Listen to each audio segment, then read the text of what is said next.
Well, good evening, everybody. It's the Cryptid Huntress. And man, we have a great show tonight. Thank you guys so much for being here today. Boy, I tell you what, Barry and I do these fly by the seat of our pants shows sometimes. we're just throwing everything together right before the show starts. And that is the case tonight. And man, I have gotten 2 remote viewing targets for you guys tonight. And they do involve Dragonfly drone UFOs. Okay. And these were seen back in 2006 and 2007. We're going to get real deep into this evening. And Linda Moulton Howe did a lot of research on this. And a lot of these things are really wild. The data is absolutely fantastic for both of these targets tonight. So you guys go get the popcorn. I don't know, Barry and I have not discussed this at all. So this is another one of those remote viewing shows where we're going to be presenting everything to you live and direct without discussing it very much beforehand. But Barry said that I was totally on target, and he's super excited. He didn't even know if these things were real and all that. So man, y'all, there's a lot going on in our skies right now, isn't it?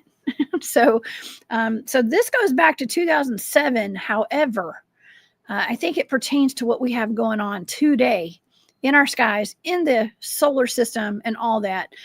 So let's get to it, y'all. I am heading down to Orlando tomorrow, actually. That's why I've been so incredibly swamped this week. I'm sorry. People have been trying to get in touch with me. I don't have time to even answer my phone, y'all. Okay, it's been one of those weeks. And in addition to the homecoming festivities at my kids' school and all that, it's been wild. It's been a wild week. And anyways, I will be in Orlando this weekend at the Super Soldier Activation Conference. They've got that thing started. It started yesterday, I think. And I'll be headed down this weekend. So I cannot wait to see everybody. I will be presenting on Sunday. So you guys will see me down there. I don't know if you guys want to get like an online pass. They have those on their website. You can see my full presentation. I will be talking about secret space program remote viewing targets that I have done, the ones pertaining to the SSP, and the ones that I have inadvertently gotten data in regard to the SSP. I'm going to be talking about that. It's going to be a little different than my other presentations I've given in the past. So I can't wait to do that. It's going to be really awesome. And so y'all come see me at that, or get you an online pass, and y'all can watch me online as I give my presentation. I would love that. Also, I have a website if you guys would like to check out the archives of my shows and get my social media links and everything. Go to thecryptidhuntress.com. And also, all of the data and the information for these targets tonight are listed on my Patreon. And I want to thank you from the bottom of my heart to all my Patreon members. If you guys have not sent me, if you're a VIP member and you haven't sent me your address, please do that. I always ask. And so I have gifts for my VIP members on Patreon, and I would love to send you yours if I don't have your address. Okay, so thank you guys so much for that. You can follow along with all of the raw remote viewing data tonight if you join my Patreon. And also, I have a shop called War Woman Goods over on Etsy. So thank you guys for all your support. Okay, well, let's get to our targets. I was going to say topics. Also, if you guys missed any of the shows this week, gosh, we had some wonderful shows already. Yesterday, we talked about the mall world dreams. Man, did y'all see me at the food court last night in your dream? I'm just wondering. Wearing all spandex, right? Okay. Anyways, I had to go back and watch it, y'all. That was funny. And yeah, that was a great show with Jane and Gerald Fountain of Midwest Night Watchers. Yeah, we cover some fringe weird topics, don't we? But they're always a lot of fun. Okay, well, let's get to the drones tonight. Between 2006 and 2007, dozens, if not hundreds, of people reported seeing the same type of mysterious, oddly shaped UFOs that eventually became known as the Dragonfly Drones. The mystery started off as several videos and photographs in Big Basin, California, Lake Tahoe, and in Alabama, of all places. 2 similar and otherworldly crafts were supposedly seen by several different eyewitnesses all over the place. Main witnesses were posting in online UFO communities, and one of the guys, his name was Raji, I think. If you guys remember this, I mean, this was like a big deal back in 2007. But when researchers were trying to contact this guy, he completely disappeared off the map. And eventually a whistleblower, a government whistleblower, allegedly, his name was Isaac, he started posting about these crafts, and he listed the supposed official CARET document, which is CARET. We're going to talk about that tonight and give you the acronym, but it's something to do with extraterrestrial crafts. Okay. But CARET, this government whistleblower did not hold up against the internet forum scrutiny. The people that were posting in there shared that the computer company Alienware had announced a contest that required entrants to crack an alien code. The code was the exact code of the CARET documents. It was all a big old scandal, y'all. And Barry is here. He's got more information on this. We've got tons of pictures to show you guys of these alien craft / drones. Is it back engineered technology, or are these actual, extraterrestrial crafts and drones? We're going to find out tonight. Y'all going to find out today. Because I got some really good data on all this. Now, Linda Moulton Howe reported that she had received a letter claiming that on June the 5th, 2007, a bicyclist, I don't know if you call him a cyclist, I said bicyclist. He was on his Huffy. Just kidding. I don't know.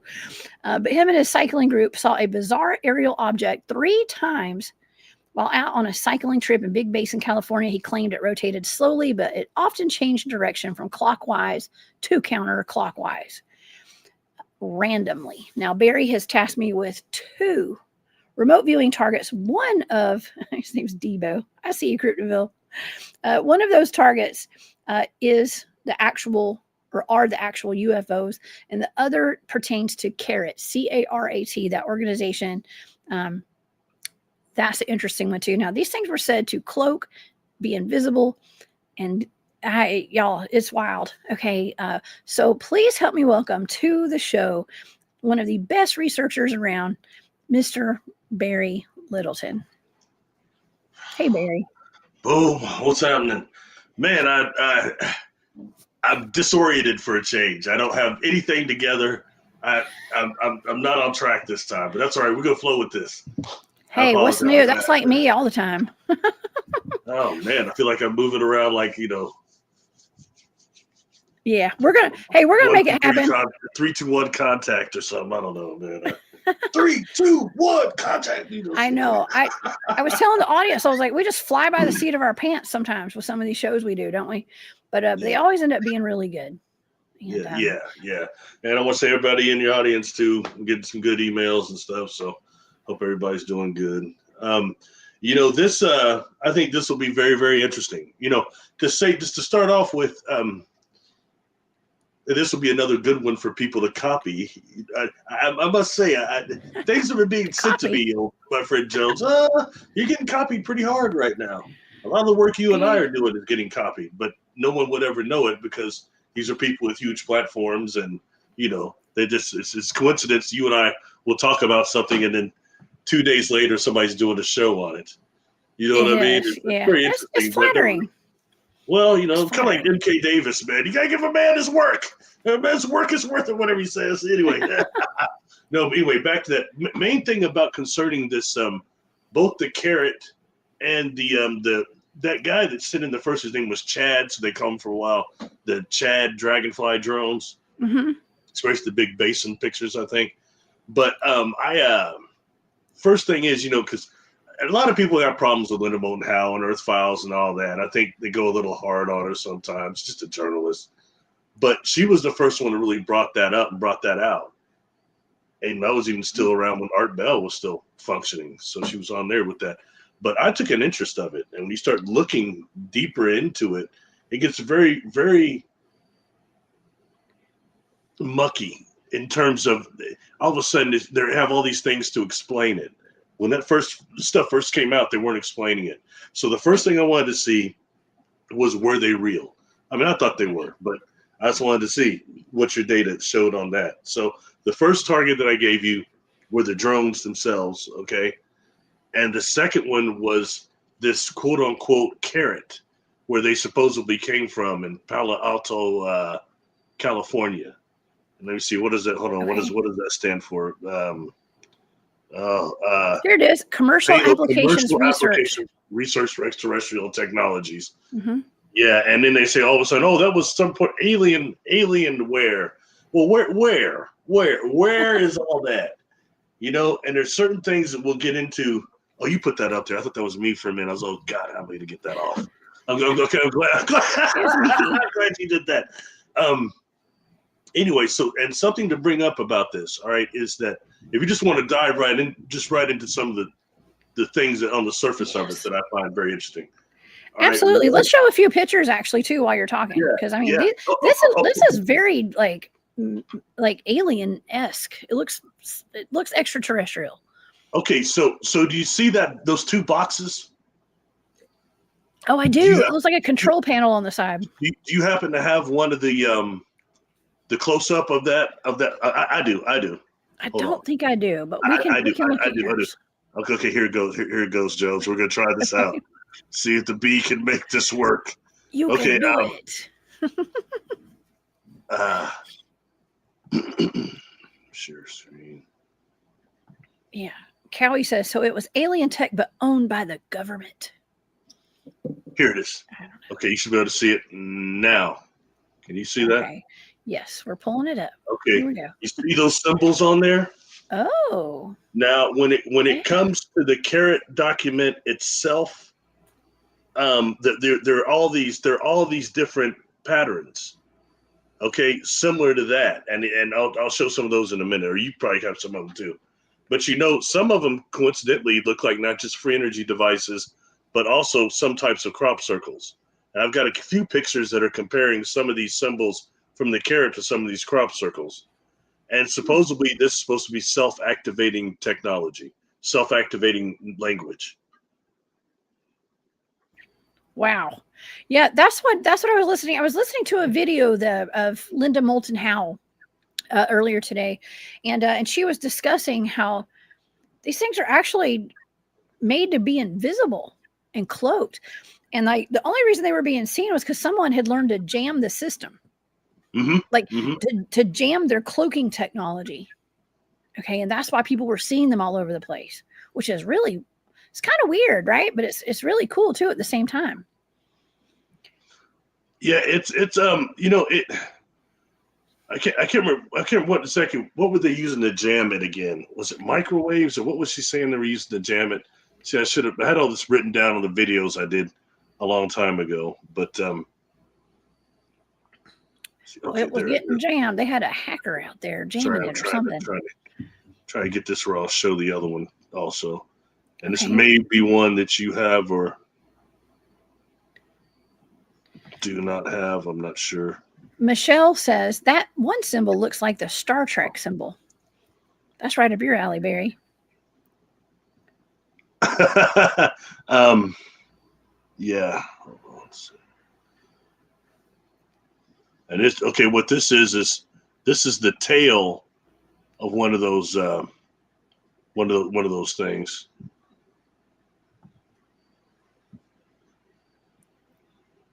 Okay. I see it. We're gonna pull it up. Yes. Symbols on that one too. And that's the one, you know, and something else to take into account, you know, I don't know if you saw the reports you saw, but they started talking about how, you know, those two of these were seen over trees and how there was damage to the tree. The trees that they were near. It was like some type of like a high energy plasma damage. Could it be radiation, or is it they said plasma? I thought that's what they said, like high energy plasma type of damage. But I mean, it could be. I mean, I can't. See, that's a problem. I don't have my notes. I can't remember all of it verbatim, but I remember it was a rather odd. I almost thought for a minute it might have also been mercury. There's like liquid mercury damage or something like that. Uh-huh. But either way, these things are interacting with the trees. And it becomes a thing of, if this wasn't actually put out by this Palo Alto, and that whole thing of CARET is not real, how many of these are ancient and have been in our atmosphere for a very long time? When you start dealing with things like what Jock Doubleday talks about, the terraforming of Earth, I mean, it starts getting very, very interesting, doesn't it? It does. It does. And to know that these things are actually originally able to cloak. Think of all the stuff we've got floating around us that we can't see. I mean, we already know from the dicyanin dye goggles that I did some research on and studied. We did. Thank you to Cryptid for suggesting that topic a while back. But we did a show on the dicyanin dye goggles and how when you wear those goggles, you can see like interdimensional beings and stuff. I mean, this will be kind of similar to that, just all these things around us that we just can't see because it's all cloaked or it's in like slightly another plane than we are. And it's just within arm's reach or arm's length. There's stuff right in front of us. We just can't see it or we can't perceive it as humans. Yeah, just outside of the visual ability to see. Hey, so here's one right there if you want to flash that up. Yeah, that's one of those diagrams from that CARET document, and there's a whole bunch of them like that are similar. I mean, and some of them I've got one or two that they're measured up to some of the crop circles, and even the decimal and some other weird things that goes mathematically beyond my primitive brain to do. But one more thing I'll show that I think is worth mentioning, and then we'll move on or whatever. But yeah, I think this is the same picture that I have up on the screen right now, but it's just you can see it a little better from the vantage point there. Hey, do you have the one that's including the Roswell engine debris? I don't think so. I can show you. I can pull up everything I have right now. I only have about 6 pictures, so I've got that little craft right there, that drone.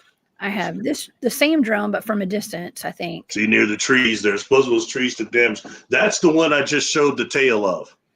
Oh, this one right here? No, the last one. This one. Yeah, that one. That's the one that has the tail with the symbols on it.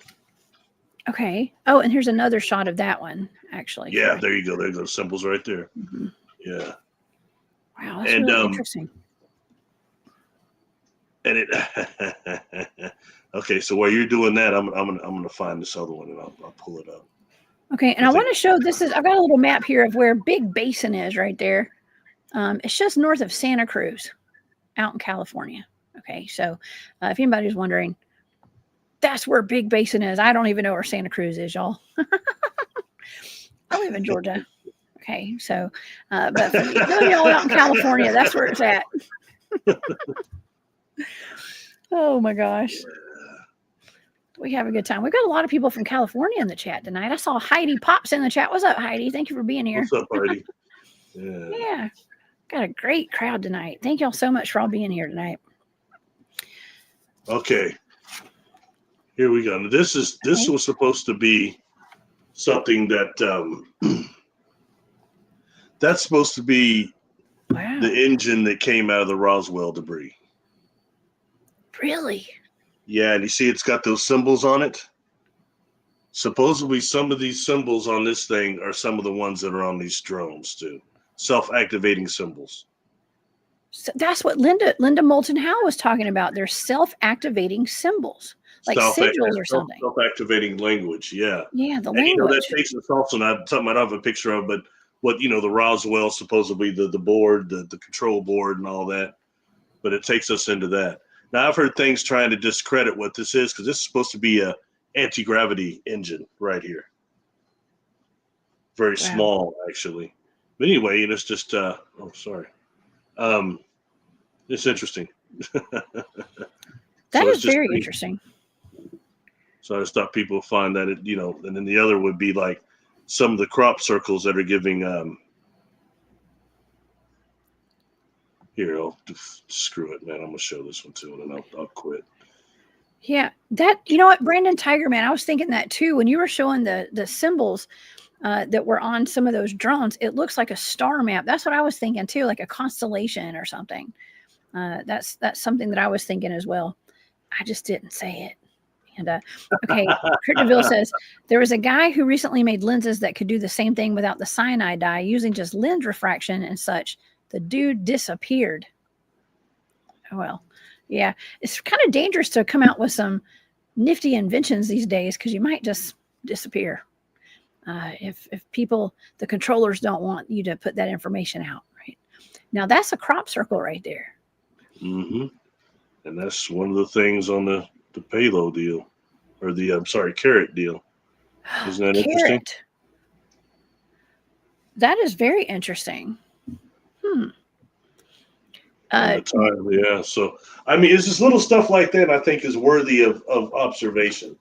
So that was the whole thing. So the other so target 2 was the CARET and the payload. You know, either CARET or whoever designed those devices to see what you got, and that so it's real interesting in that way. And these are things that just I think are worth us just doing comparisons on. And there are also other ones that like we're putting it other crop circles that some of them matched also. So I mean it's awful intensive for a hoax. You know what I mean? But I think it shows whatever they were using to decloak those things. That was the fascinating part of what she was talking about, as far as where the Linda part of that goes. And I can't remember what it is, but I mean, it shows that they have been having a way not just to shoot them down, but to decloak some of the ones that are maybe more primitive. But I'm just not so sure that those things are back engineered there. I'm just not so sure of that. They're not ancient. I'm just saying, That's what I'm thinking. It seems like everything is back engineered. It seems like I don't know. Like I give you an example. So Jessica, do you know what super hinge is? No. Why are you looking at me like that? I don't know. No. I know what super fringe is, but not super hinge. No, I don't know what that is. Okay. So you know what Stonehenge is. Yeah. Okay, around Stonehenge, underneath the ground radar penetration. Penetration. Yeah, they'll get too high. You see, that happens. You see, penetration, just like that. Anyway, penetration, ground penetration. But it shows actually that around Stonehenge is actually these other stones, but they're underground and it's huge. And it shows actually it makes like a circle around Stonehenge itself. But they call these things that are underground, the Stonehenge underground, they call it superhenge because it's so big. Yeah, stuff like that. And when you start looking at these, you start getting these concentric circles, which to me screams not just universal structure, but also the Makos and the spin that this universe is based on. So, anyway. That's pretty cool. Okay. Well, and we got a little bit of a fun fact right here. Sovereign Cosmic Wildman. Hello, it's good to see you, Sovereign. It says, whoa, that's an insane hotspot. Santa Cruz area has so many UFO cases, it's not even funny. Look up Moss Landing UFOs. So lots of UFOs. And Kent Baxter actually says that he was born and raised right down the road. And Kent, thank you for that super sticker. I appreciate that. It says, hi, Jessica and Barry. Always look forward to you two. And we look forward to seeing you too, Kent. Thank you. Yeah, we have a lot of Californians in here. Preston Dennett wrote his book, UFO sea bases, or USOs, and underground and undersea bases. And on that, he focuses them. He's got so many reports from when my brother lived in LA for probably 15 years. He always get mad when I say, well, everybody says that it's Palos Verdes. He always, I said, what? He goes, those people that I'm from Palos Verdes. He always says that. He gets all irritated. I guess that's what happens when you live in East LA too long, right? Anyway, point being, a lot of activity in Palos Verdes, but also USO wise, and the amount of USOs that are seen in dealing with California altogether. It's quite interesting. You know what I mean? And isn't that where Rob Lowe did his big thing in the trench or whatever? I remember Rob Lowe had some sort of undersea mission to try to see some base down there. Oh, no, I don't know anything about that. That's funny. Yeah, Rob, I'm surprised. He's a celebrity. You're always on top of that. Yeah, Rob Lowe is trying to get some underground undersea bases. Really? Well, you know, Yeah. we've actually been talking about those undersea bases quite a bit lately, the underwater biodomes. And when James Rink was on the show with you and I think it was with us. He, or maybe it was just with me, because he and I had talked about a underground military base or underwater military base off the coast of Jacksonville, Florida. They call it Fort Jackson, I believe. And I mean, I'm saying it's a rumor. I think Carrie Cassidy might have talked about this. Project Seagate, I think, is what they called that. And so they say there's underwater bases. I mean, we hear about these USOs. We hear about the aquatic aliens and all that. Well, So, for example, going to past targets, you already know about the submarine missing people in the submarine thing. So yes, in the middle of the desert, submarines, passages, all of that is connected. It is. Man, I know. I feel like we're uncovering a lot of stuff over here on our remote viewing targets, aren't we? Well, when it comes to these drones, I'll say it again. It's a question of when this planet was terraformed, at whatever part when it happened is not as important as it did happen. Rather how many times this place has been destroyed and then terraformed, almost. You know what I mean? I know it's happened at least a couple of times. I've seen that into my contacts because I used to ask what's going to happen in the future. I had all these experiences and they never tell me nothing, but they show me stuff in the past and say it's not going to happen like that again. See what I mean? Something like Earth being a burned out cinder, looking like an ash or something like that. Yeah, that's not good. Space, yeah, or like a piece of charcoal in the space future. floating around. No, in the past. Oh. I'm telling you, we don't know what else happened here. These people, these beings I worked with, they said they showed me that, and they said that's never going to happen here again. Take it for what you want, I hope not. Well, that's why we have all these UFOs that are flying over the nuclear plants and weaponry arsenals and stuff, and disabling all this. Maybe that's why. Well, when you look at it, like when Foo Fighters really started being seen, it was after the detonation of the hydrogen bomb, because that rips into dimensions. You know what I mean? How many, I don't know, and probably densities too. Densities and dimensions, maybe they're slightly different, but it rips into them. And think about it, if you live in somewhere like a utopia, and you're happening like that, then all of a sudden, boom, Australia just blows up, or boom, Europe just blows up, and it's not even something that happened here. It's coming dimensionally. You're going to send all sorts of things to investigate. Oof. Every dimension is going to. How much of that stuff comes through these rips and then can't get back or is stuck here, just in terms of life forms outside of just technology, life forms that are interdimensional. It gets really, really dangerous. Yeah. And such beings like that would be what we just talked about, physically invisible for us, at least to the naked eye, that is. Oh man. Well, I don't know. Listen, we're on a positive timeline. We will not be scorched earth ever again, right, Barry? So that's I think that's what's going on. Unless so often it's a trip. You and I have done so much work, and I don't think we reference it enough.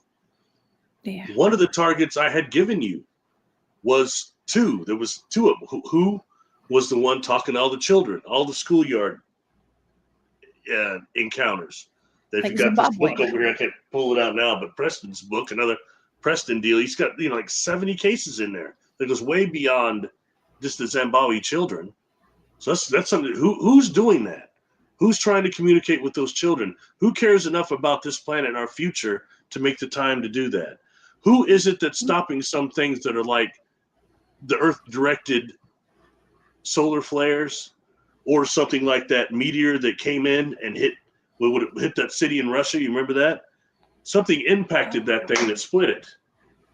And you're seeing a technology that these cats, cryptoterrestrials, whatever, use that masks itself as plasma or as ships sometimes.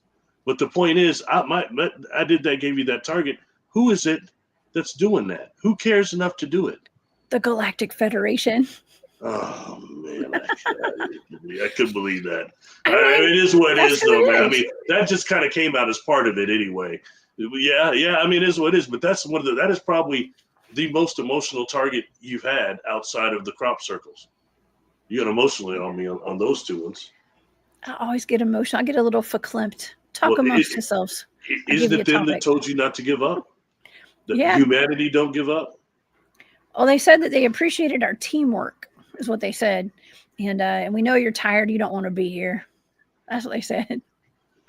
And don't give up. They're helping us, is what they said. So, all right, well, send me $1 million. I'm just kidding. I'm just kidding. I'm just joking. Look, if we're not laughing, we're crying, y'all. Okay, so, but yeah, it is interesting how these messages come through with the remote viewing targets, for sure. Out of the blue, these are blind targets. I don't know what they are, and I'm getting all these downloads and getting sweaty and getting messages, and makes my blood pump, and I'm just like, okay, I don't. And then you tell me what the targets are, and I'm like, wow, I think I was making contact with these beings, obviously. And yeah. That's what it's all about, though. I mean, and the thing is, that takes us to things like the crop circles, into, like we mentioned then, like, what are they in terms of, like, when you look at scientifically what they are? They're a way to combat food shortage. And that question that you just had up there, what powers the metamedical device? If it's metamaterial, it's going to actually be made of a quasi-crystal material, a type of quasi, because most of the invisible material that they have right now is a type of quasi-crystal metamaterials.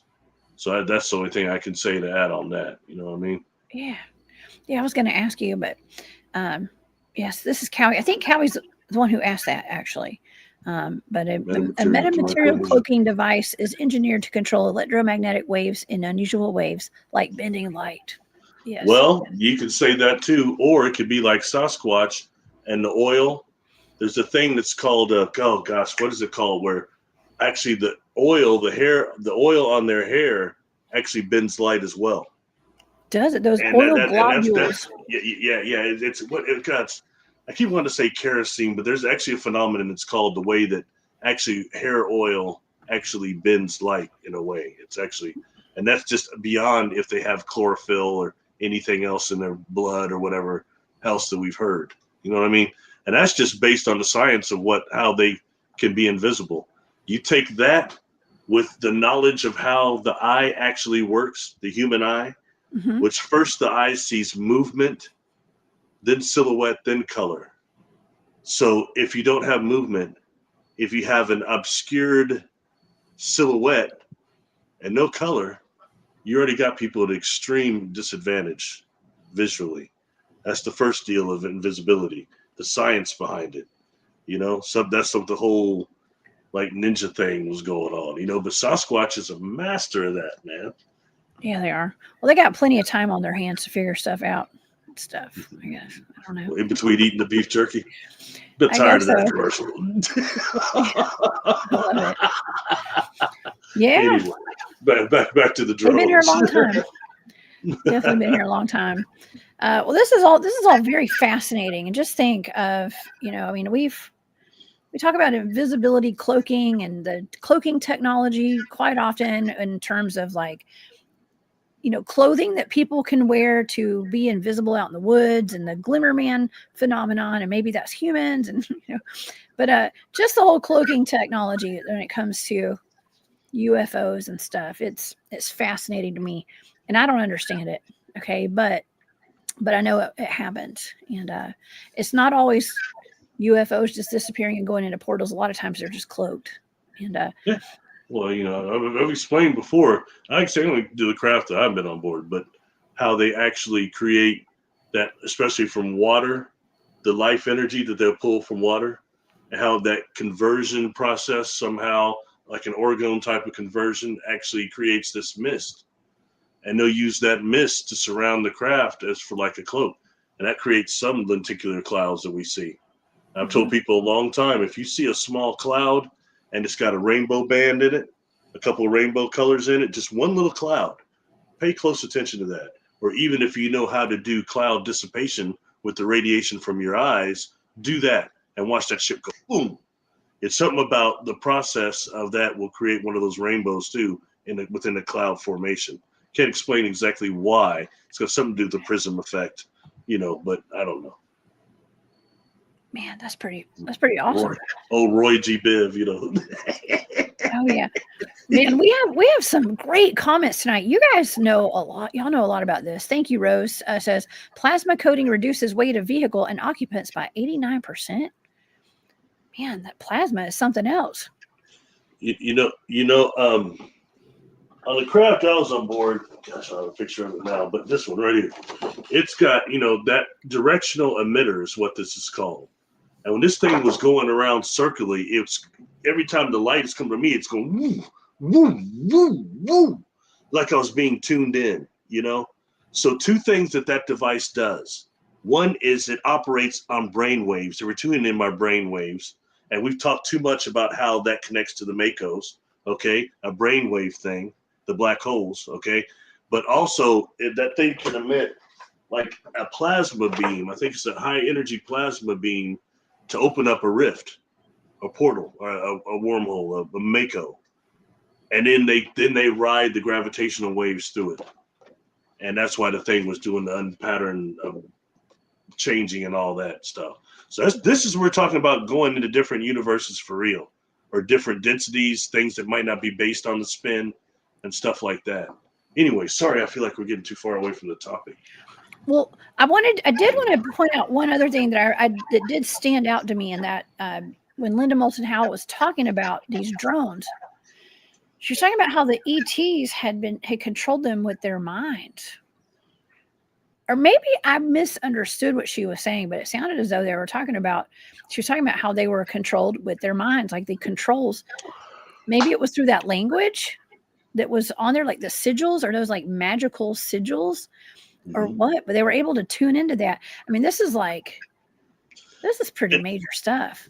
And supposedly some of the symbols themselves generate energy in terms of they're actually energy generating symbols in that way. So that takes it to another level too. Well, that's witchcraft, right? Isn't that like how they do and I say witchcraft, I don't know if that's like the right term, if it's an umbrella term for just energetic stuff, but even when you do Reiki, okay, when you do Reiki, like you can visualize like symbols and stuff as you're doing the energetic work. It's not just witchcraft, okay, but I'm saying like that's the one side of it. But yeah, sigils hold power, right? Yeah. Or and also sound where right. Sound actually incorporates in this, and I think the sensationalism is out on the fact that they can operate these craft like mentally. And a lot of these people that have been hit with this neuro weaponry and all that, they're saying the same thing. They're on board these ships and they're flying them and stuff and all this and that. Yeah, that's cool because the craft I've been on board, I think it would find it offensive if I tried to fly it. It doesn't need me to fly it. It's an organism that's probably about 1 million years old for all I know. It doesn't need someone to fly it. I mean, but still there's a symbiotic connection with the craft still. You know what I mean? But I think it's kind of like they're not exactly the same as the trained horses we ride. I think it's one other thing going on. Mm-hmm. Every time when I'm out walking and I see a bunch of mushrooms that are popped up in somebody's yard that just seem to come out of nowhere and they do these configurations. I'm telling you, we want to think about really like something Star Trek says, Utopia Planitia, a shipyard. Man, that's the way a shipyard looks because they're organic and they have that mycelium component to these craft. So you see you see something like that. I don't mean just a fairy circle, but like packs of mushrooms, like the mushroom little deals. That's in space. Think about deep space and some of these places that are really, shipyards, places where there's a bunch of ships hanging out. We're organic though. It's a different deal going down. Yeah. Cowie is asking a question, Barry. Barry, was the UFO controlled by brain wave frequencies? I would say yes, but it wasn't. I wasn't in control of it though, but it was tuning me in. But I see once I was on board that craft, I saw some beings like were in these is what it's called. I call it the biodome. It was on the bottom, and I think that some of these. So this is not the good sketch. There was 4 of these, but this is why I like the George Minsky thing so much. The ship on the bottom looked similar to that. He used to have a picture of one of those, but I think that this was not anti-magnet or anti-gravity. I think it's like a observation deal. You know what I mean? Like a separate on one thing that could dislodge. And that's where I was, because the guy goes like that and I can see out. But point being, there were these little, sorry, I don't have a picture of that picture. I'm not going to go through all that. I'll get all wild. But anyway, there were these almost, partially transparent, they're standing up stations. They're like standing up in them. Okay. And when I caught those cats remote viewing me when I was trying to pranayama dog exercise, like I apparently exercise. I think I got a little too much oxygen in the brainstem there, and I started seeing these cats remote viewing me. But they were standing in some type of standing devices like that. You know what I mean? But so that way, I can't say that was purely brain frequencies there, but also were they doing that for my benefit? So I had a frame of reference. It's hard to tell when you're in one of those situations. You know what I mean? Because not having a frame of reference made it very hard to not just focus, and the dizziness and all that stuff. And then they're blowing you up telepathically, if you can see them or not. It's just very disorienting, like that aphasia. Anyway, point being, I think that's a major part of it. Another craft I've been on board that they have like actually the little blue cats had the suits that have the stripes on them, look like almost racing stripes. Okay, and they're also holding those things that have the fiber optics, the crystals coming out of them, like they're moving the fiber optics light. Okay, and they're cooking me up saying that those were connected to the stripes, and also that connected them symbiotically to the craft as well. So we start dealing with those different type of metamaterial suits. That's why I took an interest in Jonathan Reed. Something else I think we talked about, but he talked about the suit that the guy the dude, he can't remember what he called the name of it now, but he bashed his head in. But he did the suit was self-repairing. That's going to that self-repairing, self-defensive. That's taking us into the drone thing here too. Yeah, it vaporized his dog when his dog got too close. Well, it ripped it apart, didn't it? I think it vaporized it. I just remember the vaporized part. Really? I thought it was horrible. Ripped the jaws, like kind of the way. Did somebody Godzilla did that to something? I don't know. It was vaporized. It was King Kong. King Kong, the terrible King Kong remake. That movie sucked at the end, where he's on the ice spinning with her. It was like King Kong versus Kerrigan. It was horrible. But when he was fighting, the raptors, though, he was killing them, but he was pulling their mouths apart, snapping them. Yeah, which I think is somewhat realistic. That was the best part of that movie. See, good thing you don't remember that one, because it was pretty bad. Anyway. Oh man, you know what? Since we're on the topic of like UFOs and spacecrafts and stuff, before we get into the data for these drones, Barry, have you been following the 3-Eye Atlas still? I know that we covered that pretty extensively. I've remote viewed it twice, but do you remember that data that I have? And it said, and I'm only bringing this up because there were other groups, and I don't know if this was government or these are remote viewers, but they do the same type of remote viewing that I do. And I said in the data suggested reptilians. Okay. Reptilians and the reptilian takeover. You won't believe what their data says as well. The same thing that mine says. Okay. Really? Yes. I'll send you the link. I forgot to send you the links to that. Yeah. But they were talking about reptilians, but I think that they were saying that the reptilians are actually coming in peace. Okay. So it's not a whole takeover of what they said, but they did say there were reptilians on board and it's a craft. They just say that so they didn't get the type of backlash that you got. Yeah, I know they probably watched my show. I mean, that's supposed to be that thing's supposed to be the best thing since sliced and since canned beer. You know, it's supposed to save us. It's going to ascend us. It's going to do all this stuff, man. You know, Yeah. you know. But interestingly enough, let's see what comes of it. So now we're up to positive reptilians. Look, whatever happened at Mars was not positive. We've got proof of that. The war on Mars and everything that Brandenburg and them are saying, the data you got from it, it's not good. In fact, let's go back a little bit more. You did those other targets, and one of them was I wasn't expecting that. When you did Tau Ceti E, and you looked at that, you were seeing an exodus because there was a war there. It was destroyed, along with natural cataclysm, and then you were saying something eviscerated it from orbit.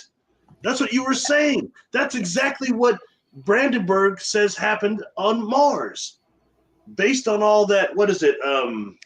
What's the element they found there? That's only from isotopes. Oh gosh, I want to say H20, but that's H2, not H2O. Oh gosh, sorry, so I get too upset. But the point being, you were seeing that, and I was like, all I can say was, oh no, that's terrible. It was. I was like, so whatever that is there now is destroyed that planet. What we're seeing is, you know what, a million years after that took that light to get here, but that place is toast, just like Mars. So they destroyed the Mars and they came here. And it's interesting, in your data, Maldek never came up. And Maldek is the biggest scapegoat we have right now. You know what Maldek is, right? I've heard of it through, I believe Arkeem had talked about it, but no, what is Maldek? I don't know. It's supposed to be the moon that was crushed in the gravitational field of was it Jupiter? So it's the asteroid belt between Saturn and Jupiter and the asteroid belt. That's supposed to be technically Maldek. Or is that the what do they call that? The oh god, Kuiper belt? I believe that's supposed to be it's supposed to be Maldek anyway. And you know, and I'm not saying that didn't happen, but I think that right now, when looking like, when I first got hit to David Hatcher Childress, met him in Vegas, interesting guy, kind of the one that kind of talks like that guy. Anyway, but the first time I got hip to him, it was in the 90s. He wrote a book called Extraterrestrial Archaeology, and it was about a lot of the pictures that were taken by Pioneer 2, I think it was, which were before the Voyagers, and some of the pictures they got of some of those moons. And he was saying there were structures there. And that always caught my attention because when I was a kid, I come up on that Somebody Else Is on the Moon book that rocked my world. And then, then later on there goes Richard Hoagland, another major impact, Anyway, sorry. Yeah. Well, we are striving for a higher timeline of peace and love here on Earth. No reptilian takeover. I don't know. Maybe the reptilians already took over. Okay. We're cleaning up the mess. Maybe that's what's going on right now. Who knows? I'm not saying all reptilians are bad though. Let me reiterate. I know where that lands me. but let's say something else too. Well, if it's so good, it's so wonderful. Atlas, 3-eye Atlas, yeah, it's so great. Why is it going to be invisible to us when it's closest to Mars? If it's going to be doing all the things, all the positive things. It looks to me like if I was going to send something that was like a Bracewell probe or a von Neumann probe or even a Berserker probe, I would make sure that the other planet didn't see it. I would keep it hidden, and that's what that looks like to me. So I don't want to crush anybody's deal. I know I already get booed anyway, but I mean, nothing positive seems to go on with Mars at all. Well, it's the planet of war, right? Somebody in the chat said that a while ago. It's the planet of war. Thank you for your comments, y'all. They're amazing. Yeah. It's so again, these terraforming devices, is that what we're dealing with here, these probes, or are they back engineered? That's never truly been answered. Oh, wait a minute, they were told to be fakes, but that's not holding up very good, is it? That's the first thing I thought, well, man, this might just be an easy one. she's gonna see it. Maybe it's not even real, like people were saying. I knew that probably wasn't the case, but I thought I might get a buy on this one, but it didn't work. Yeah. You always bite off more than you can chew with these, and so do I. So do I. You know, and I think when coming also to technology like this, it's good to think about things like, oh Lord, what is it? Amora? What is it? Where the door is that responds to sound frequency? Is that down in Peru? Yeah. I want AMARU, right? AMA. I'm not sure, but that's like a portal, right? Isn't it like a yeah. So I get everybody in the chat's got to know. Somebody put it up there and help a brother out. But anyway, that's just you know, and something else to throw on that too. Okay, when you were remote viewing Mars, you were describing what would be like an original jump room that was leading to other jump rooms. You know, and I've heard, you know, my own brother had an experience where he described it wasn't a jump room, but one of the portals that you had described that looks onto other places. He's been in one of those. That's years ago, back in the 90s. I have an older brother. He's had a few experiences. They're not like mine, but they're always around music. He's a music cat. So they use that to deal with him. You know, me, you know, I'm still stuck on Coltrane. I'm not very hip, as he says. So anyway, point being, you want to go over the data so we can see, like, maybe have they been around for a long time or not? I guarantee you somebody's mad as hell at us right now because we not went over the data. Oh, yeah. Chopping about the moon, about... We like to chop it up, y'all. Yeah. I know. Barry and I like to catch up, too. Okay, so we just shoot the breeze for good 53 minutes over here. You know what's real weird? I mentioned this before probably, but the new Picard series, well, I think it's finished now, but it started off with him sitting there with Data, and they're looking. He started looking over at Mars. He's like, he looks out of the viewport, and he's like, I didn't know we were orbiting Mars. And all of a sudden, you see it blow up. But what it was, they blew up the Utopia Planitia, the shipyard there, and the synthetics did that. Artificial people that were being enslaved. That's coming up all the time. Really? What was a joke in the 80s when the Data was, they're trying to take Data's sentience. They're trying to say he's a property of Starfleet. They're trying to turn him off or like turn him into like replicate him. And then it turns out like they start saying, well, if you get like, you know, thousands of Datas that are all basically disposable people, they could go do all the stuff that we don't want to do that's too dangerous. So eventually they rebelled. See what I'm saying? But that all started on Star Trek The Next Generation, which had its corny stuff going on. Some of the uniforms were terrible. If I was an actor, I would never want to wear that. We would be crawling in no Jeffrey tube with that tight spandex on, man. Anyway. Did you say spandex? Did someone say spandex? Like spandex to me. Kind of like Superman suits. Would you want to wear that or a Spider-Man suit? I was watching an interview with Are you really bringing up spandex? Because we talked about spandex yesterday. Talc powder and baby powder on underneath those Spider-Man suits that were so tight. Let me tell you, I was joking around about the rate costume. Remember the rate costume with the spandex and stuff? I don't know. We don't wear spandex. Like after 40, I don't know if spandex is a good idea. I'm just saying. Hell, Superman was wearing his underwear on the outside. That was a terrible uniform. Yes. Man, if I'm getting abducted and those aliens are putting me in spandex, I bet they are. That's probably why we talk about it so much. Well, I mean, all their suits are tight. They don't exactly look like they're gonna be hanging out with Tribe Called Quest. You know, they're wearing the backy suit. Definitely, that stuff is all very tight. Everything I've seen them wear.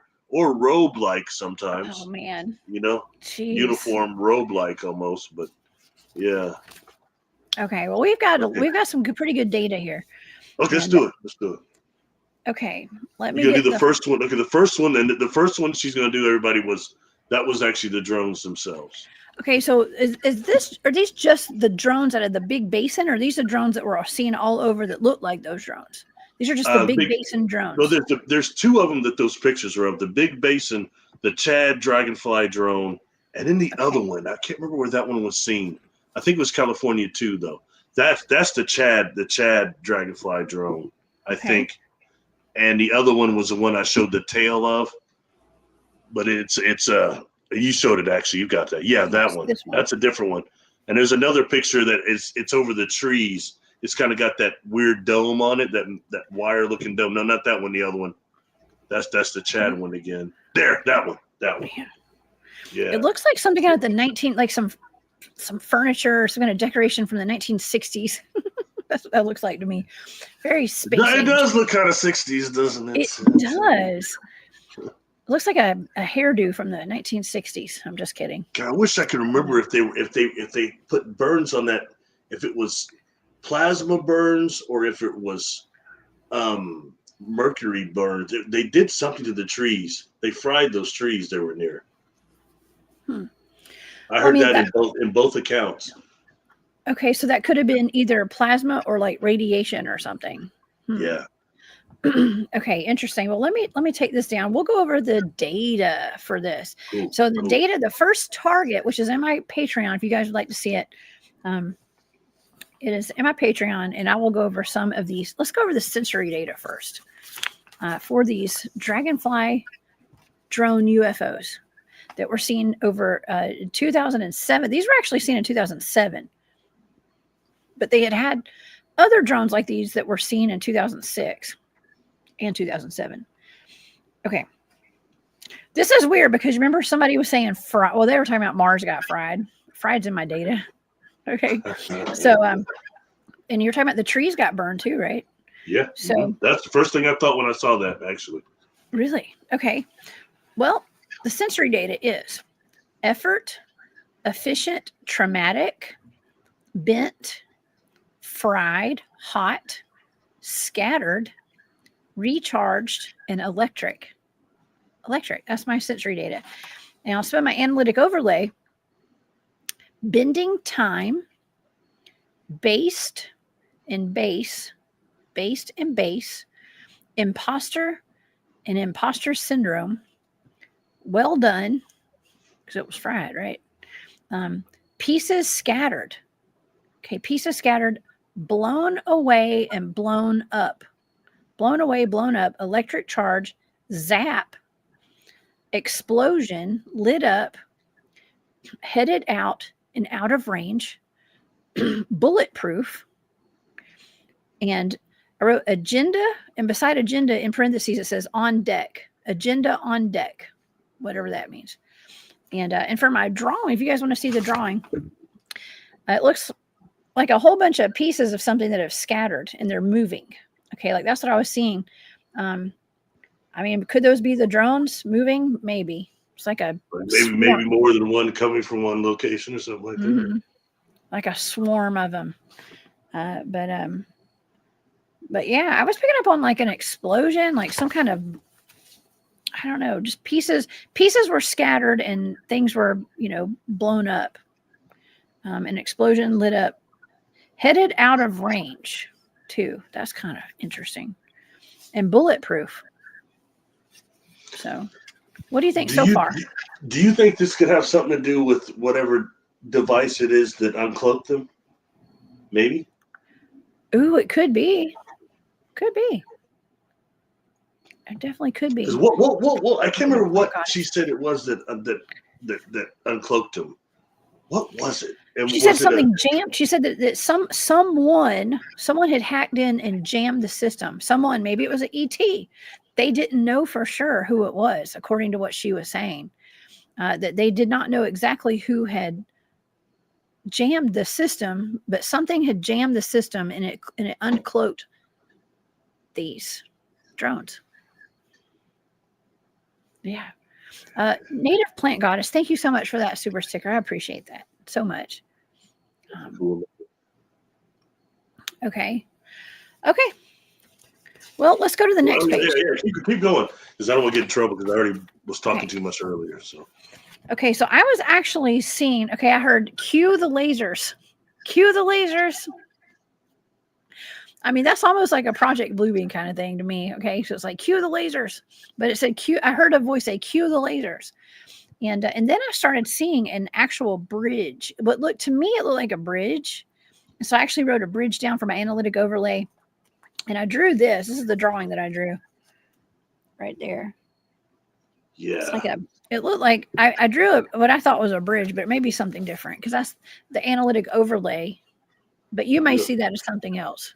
Looks like one of those penis, Like double penis dildos. That's what it looks like to me. Very? It does. I'm sorry, it does.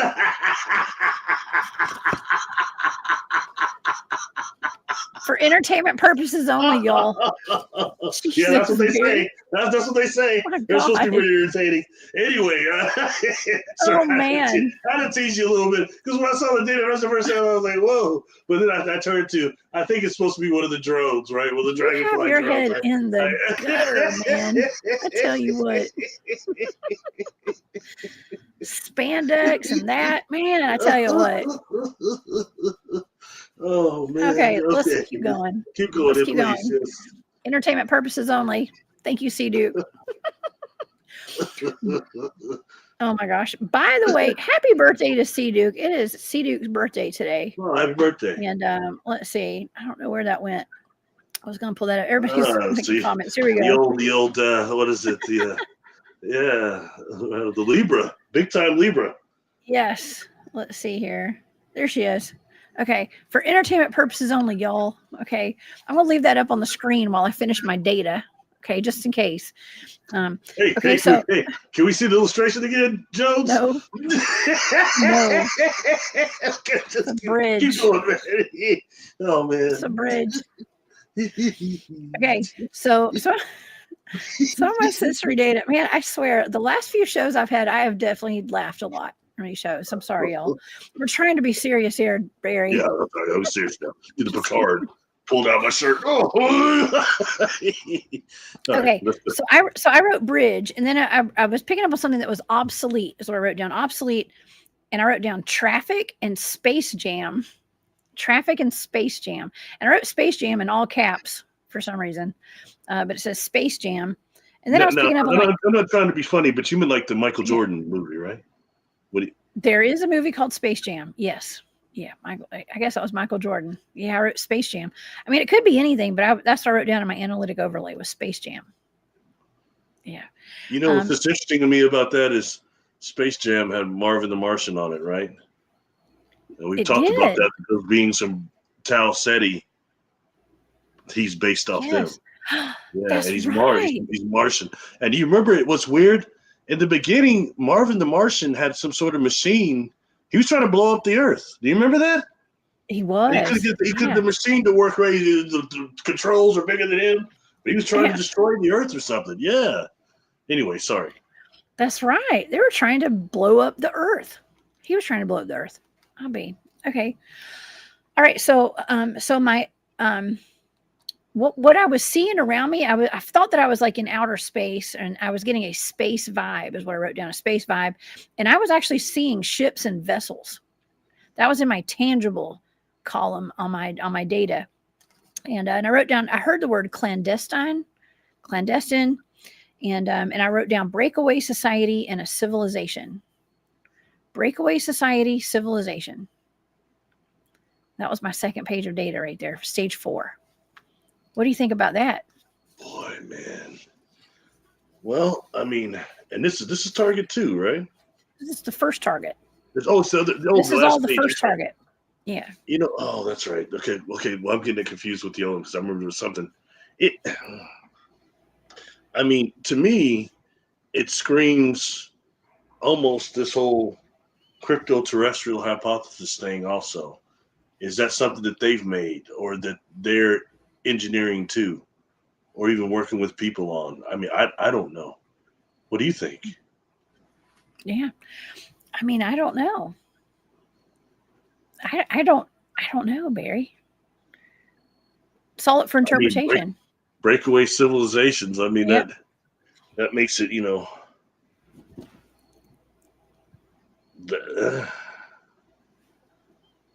Keep going. Is anything more? I got a whole other page. Okay, let's go to the next page. I'm still on stage 4. Okay, and so this is weird. Okay, because we were just talking about like Mars, all these planets, people got to like get off the planet and stuff. I heard a voice say, "Get out now." Now it could have been somebody telling me to get out because I was remote viewing, but I heard a voice say, "Get out now," and then I wrote down running out of time. Out of time. Running was my sensory data, and then AOL was out of time. Get out now, out of time. And I wrote down something that was vast and open. I was really picking up an outer space kind of a vibe. That's where I was at. And I actually wrote down time and space. And then under that, I wrote unlimited. I started getting sick. Like I was nauseated. I got tired. And I wrote down adjustment bureau. Adjustment and bureau. And then I heard somebody say, Roger that. Okay. And staring. I think that says staring. I can't read my own handwriting. Okay. I think it's like staring. I was seeing stars. That's what it is. Okay. So I was actually seeing stars. Like I was seeing, because I told you I was like in a space environment, outer space kind of environment. And I wrote down protected.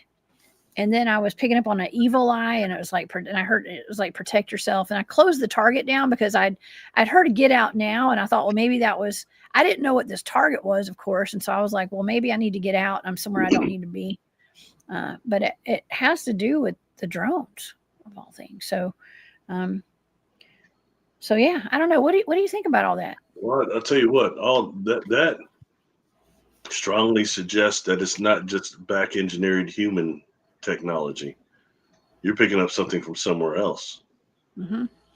Period. Yeah, it is. So would that suggest that these drones are not back engineered technology that the humans here are responsible for? Mm-hmm. Okay. You know, and that, like I said, whatever that jamming situation is, frequency, is it just revealing these things that have been around here a long time? Ooh, jam. And I wrote space jam. Oh, there you go. There Yeah. you go. You just said jammed. Yeah. Yeah. They jammed. That's wow. That's an odd word to write down. Space jam. And then it's like, they got to jam it. Doesn't it? Mm-hmm. Space and jamming whatever they're doing, maybe even from space. That's fascinating. Yeah, I really wonder what Jock Doubleday would think about this. He's so well versed on the different terraforming of Earth theories. I wonder what he thinks about these drones. He might be working or watching. Is he in the chat? Jock, what do you think? I mean, seriously, it's worthy discussion, definitely. You know, I'll be recording a show with him next week, actually, for his channel. So I'll talk to him. I'm doing some remote viewing for him, actually, on a blind target. Yeah. So we'll find out. I'll talk to him. Space mycelium toe jam. Thanks, Cryptoville. That's weird. Pretty gross.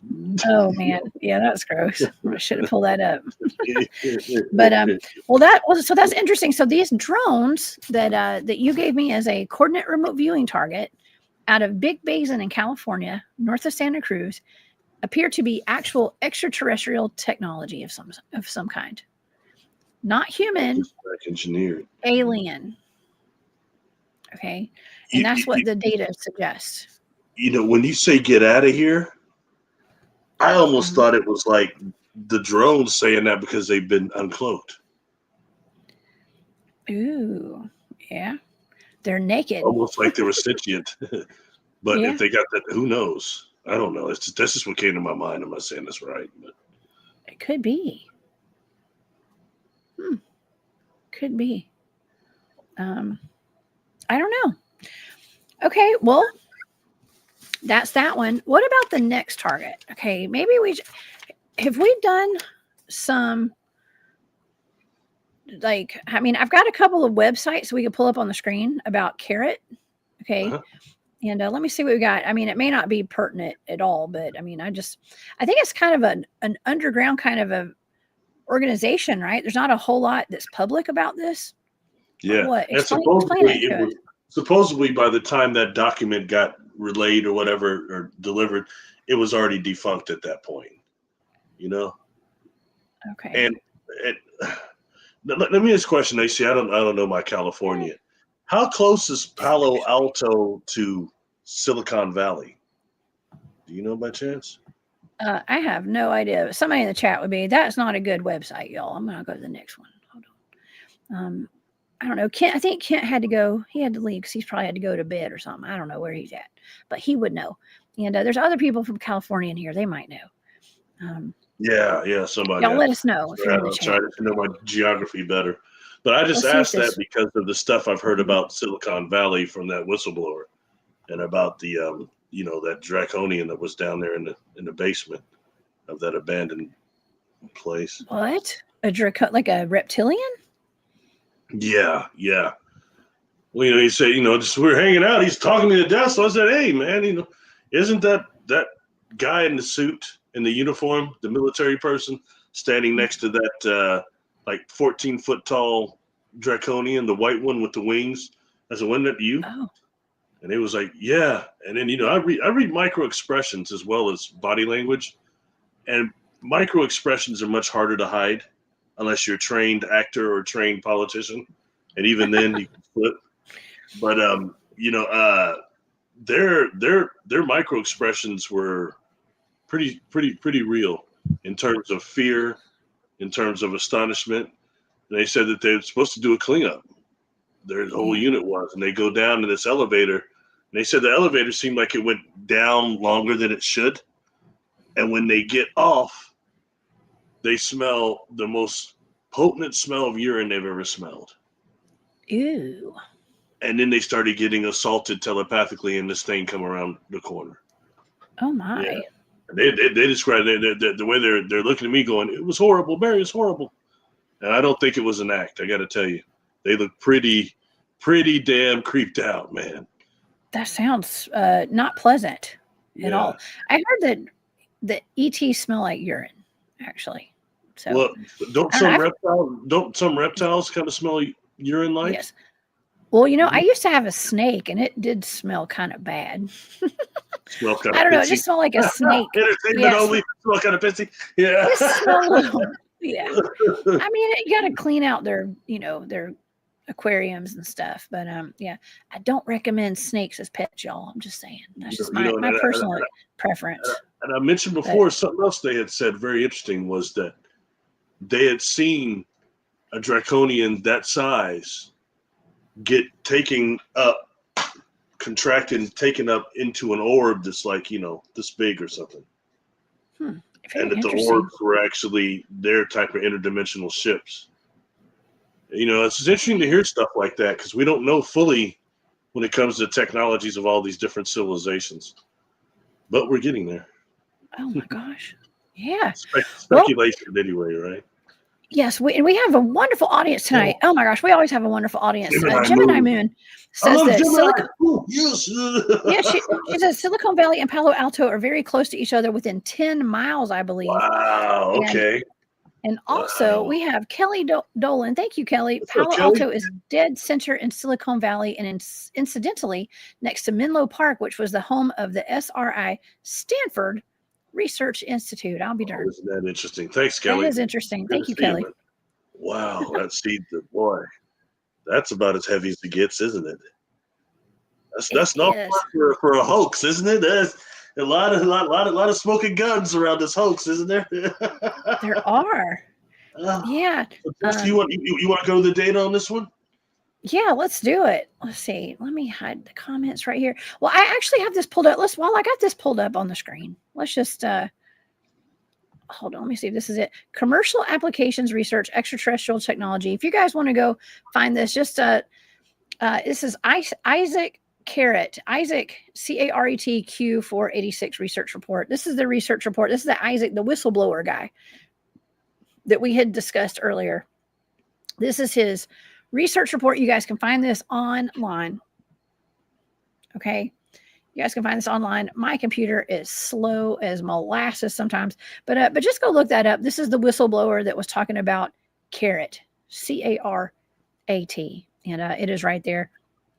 Actually, I mean, I guess I could just kind of leave this up there, or let's just take it down so you can. Let's Let's see. How do I do this? Stop I've sharing. heard that too. The Takes a gray second. fell waste from their Okay. skin. Heard that from a couple of different experiencers. Yeah, and it's a foul deal. And even, yeah, I've heard that before. In fact, even more, I've heard that concerning the grays. Like, what's the name? They're supposed to be from the future. What's the one that they caught? What's all the discrepancies about? I can't remember his name now. The one gray that was supposed to be talking on the thing, but it was J-Rod. They said J-Rod. Yeah, he's supposed to be from the future, though. Yeah. Or was it the past? I can't remember now. Anyway, sorry, that was a little bit off. That's an interesting comment. I looked over there and got distracted. Sorry. Okay, so this target is CARET, that organization, right? That's what this is. The Commercial Applications Research for Extraterrestrial Technology. This is what the target is, correct? It's just that organization. Yeah, the Palo, or CARET, or whoever made those, the originators. Okay, the person, the people, the originators of those devices. Yeah. Oh, okay. So the originators of these drones. Okay, this is what this target is. By the way, I know not all grays are from the future. I'm quite aware of that. Okay. Anyway, go ahead. Okay, let's go. Okay, so the sensory data for this target is who created these drones. Where'd they come from? Who made them? Sensory data for this is entrenched, encamped, bound, solid, chase, evicted, swollen, stoned, and active. Whoever made these things were stoned. Just kidding. But swollen, stoned, and active. Now, my analytic overlay is camped in encampment, tied up, chaser. Okay, I wrote chaser and then I wrote chase her. 2 words, chaser and chase her, because I didn't know what I was hearing. I just wrote down both. I wrote taken out, removed, rise up against, dark side, and Darth Vader. Darth Vader's in my data. I wrote Stonewall, activated, full force, full throttle, in between worlds, and interdimensional. Okay, that's my first page of pages 1, 2, and then for my third stage, I drew a sketch, and it looks like a triangular craft or something that's moving. It looks like a triangle. I don't know. It could be a pyramid. I don't know. But that's what I drew. It's kind of lopsided, sideways, kind of, and it looks like it's in motion. And it's moving in a certain direction. Yeah. And that's what I was seeing. Okay. What do you think so far, Barry? I say keep going, but it. I mean, what do you? I mean, it speaks for itself. It's not. It doesn't seem to be exactly an Earth organization, does it? But one thing that really sticks out to me is when you say eviction, and then also stoned. Now, I don't think it's the stoned as in Cheech and Chong. I kind of think it's more the stone, like when somebody gets stoned and removed and taken out, like kind of how they stoned Captain Kirk when he couldn't get back into monolith of the original Star Trek. They were stoning the heck out of him and his wife. But I mean, I think that maybe that, as opposed to being a drug, being stoned and being ejected from somewhere. And I'm getting what I'm picking up. And then you're saying the whole Darth Vader thing. Doesn't that kind of represent like the galactic, the empire type of thing? So is this some sort of a faction that has gone renegade and is sending these things out? Or is it something that is some sort of de facto regime from some sort of galactic, you know what I'm saying? That's what it sounds like to me. And more than that, dimensional. They sound like they're interdimensional or multidimensional. It says interdimensional and in between worlds in the data. Mm-hmm. Okay, so let's go on to the next page. One thing, if you think about those drones, though, until they were revealed, they were kind of in another, you know what I mean? Mm-hmm. In another dimension type thing, almost pretty close. Yeah. Wow. Anyway, sorry, keep going. Okay. That was good. That was good. Okay. Well, let's say the next thing I wrote down was slow and steady wins a race. I I actually wrote down back planned. And then my analytic overlay was review and plan it. And then I wrote run out of time. So like this is kind of the same as the first target where it was like, get out, we're running out of time. It's kind of the same thing. It was in this target. Run out of time and in a jam. I wrote jam again. This is the second target I wrote jam. That's weird. I never even noticed that. So in a jam, run out of time. Jessica, real quick, do you think that's to get out of here or to get out of somewhere else and get here? Well, hold on, because we got more. I drew a map. What looks like America. It's a really bad rendition of America. Okay, but here we go. Okay, so in a jam, and I wrote peaceful, and then analytic overlay would be peace treaty, and then I wrote down. I kept seeing the flower and hearing the word magnolia, and I drew right when I heard magnolia. I actually drew this is a horrible map of y'all. This is just I drew something and that's Florida. Look how big Florida is. But I drew an X right there, like where New Orleans kind of would be, and I wrote like an X and like some lines over where the ocean would be. I know that's terrible, y'all. Don't make fun of me, okay? I didn't know what I was doing. Looks like a pork chop, but I can handle it. But it says map of, and I wrote map of America with a question mark beside it. And there's like an X. I wrote magnolia, enrolled, crash out, crash site, contradict, and ending. And then I ended the target. But I was clearly seeing like something had crashed right there at like New Orleans, like Louisiana area right there, like in the Gulf of Mexico, right there on the coast, like something had crashed. And I actually wrote down crash site right there. So I don't know. This is just my data. Okay. So I ended the session there. But yeah. Question, does anybody in the chat know, did either Clifford Stone or Robert Dean ever mention a crash site in that area of New Orleans where she's talking about? Or anybody know about that? Somebody knows. Sorry, please keep going. Sorry, I didn't mean to interrupt. Yeah, no, I'm done. That's all the data. It was a short target. Yeah. Well, what do you think? It's Florida, y'all. On that. I don't know. I feel like there's something significant about that area on the Gulf of Mexico right there. So I don't know. This is for entertainment purposes only. It's just data. Okay? No. Hey, listen. Even more important, seriously. Do you feel that these originators, we can call them that, do you feel they are positive or negative? I think positive because I'm hearing they're in a jam. Okay, here's how the data was written. There's a planet that is running out of time. They're in a jam. They're peaceful and they want a peace treaty. That's how the data goes on this target. Okay. Slow and steady wins a race.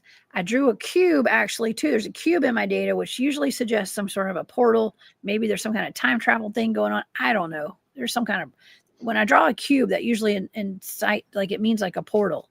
Okay. But there's a planet running out of time. They're in a jam. They're peaceful. They need a peace treaty. Something about Magnolia.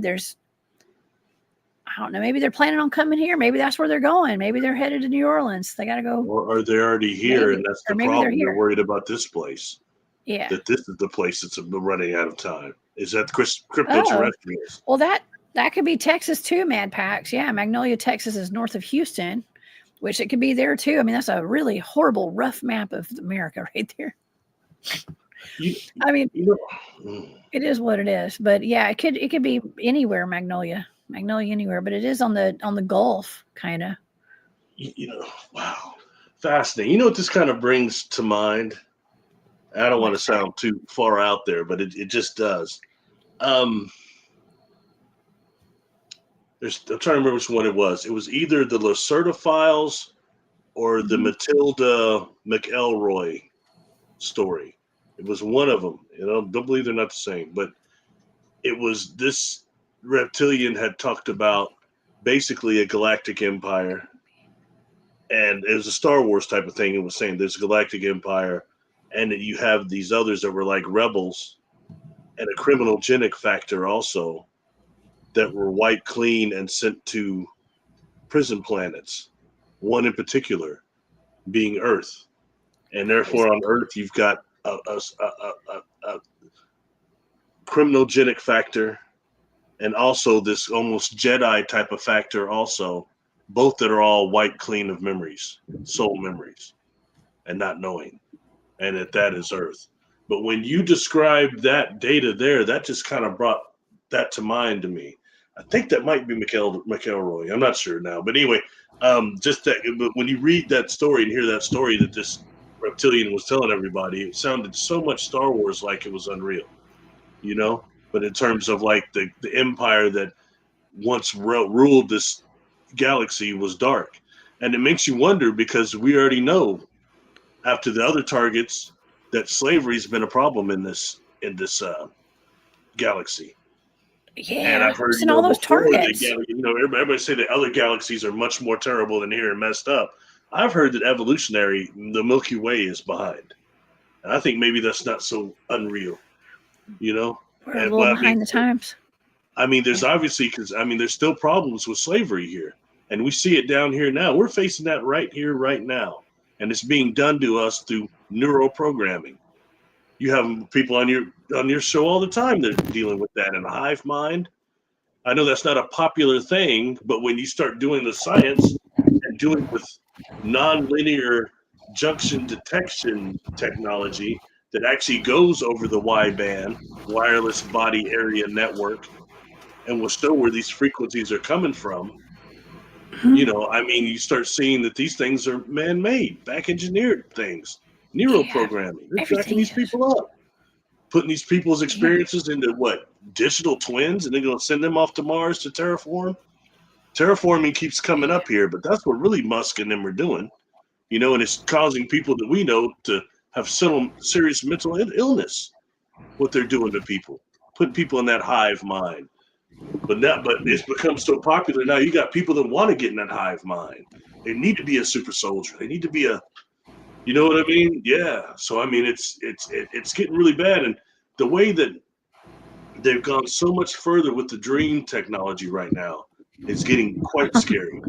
Because that's something that I was just talking on the Rob show the other day. As far as actually masking. What the inorganic beings have always done is they use within the electron impulse of our brain the phantasmagorical images that we generate during our dreams, and they mask themselves in that. There's one type that shows up as things we don't recognize that are unusual to the area, just these odd objects or odd things. That's one type of inorganic being, quote unquote ally, and then you've got the others that assume forms of people we know. And they'll be in there like man, you're right there, you're having a dream, you're sitting there having you a nice lemonade with Snoop Dogg on that nice beach or whatever, and all of a sudden your dad or somebody comes up just cussing you out, dogging you hard. You're like, what the heck? You know what I mean? But they're trying to get that emotion going so they can feed in the dreamscape like they feed on us out here. Oh God. Yes. And that's what that's why that's loose. Yes, there it is. The bad Jolly Rancher, right? Yeah. But it comes to a point though to where it's you said that and it completely threw me off. But generating the negative thoughts and making that energy, that vibration, that emotion, that loose that they feed on, they're doing that there. So really the ultimate deal with all the dream practices, seeing your hands and shifting away your dream attention and all those things, is so that really you get enough power that you can sweep away all the fantastical images in this electron impulse you're standing in the middle of. And then you see how many energy generating beings are in your field of awareness. That's real seeing right there. But those are the ones that mask themselves in the fantastical images and all that. Kind of like that Dowd from Star Trek, the survivors, Star Trek Next Generation. He's a Dowd that lived amongst false illusions from another galaxy. Oh gosh. Well, we're illusions. Yeah. Anyway. Man, that's our reality here too, you know. Yeah, And so we're trying to break out of it. Well, now they're using that technique that these inorganic beings, evil, have been doing, and have just turned it technology into targeted dream incubation, which is dream engineering on a very sophisticated level, turning people's dreams into memories, and in those memories into reality. What I just said, how many people have you had on this show that describes them very much? That's happening to people. It's real. You know what I Yeah. mean? And there's no cognitive law. Nobody's, and this is all going to eventually go to court. And there's some people that you've had on your show. I would say they need to go talk to Mind Nexus and get some of that scanning. In fact, Jesse Beltran was just on Alex Jones today. And he's talking about that stuff big time, man.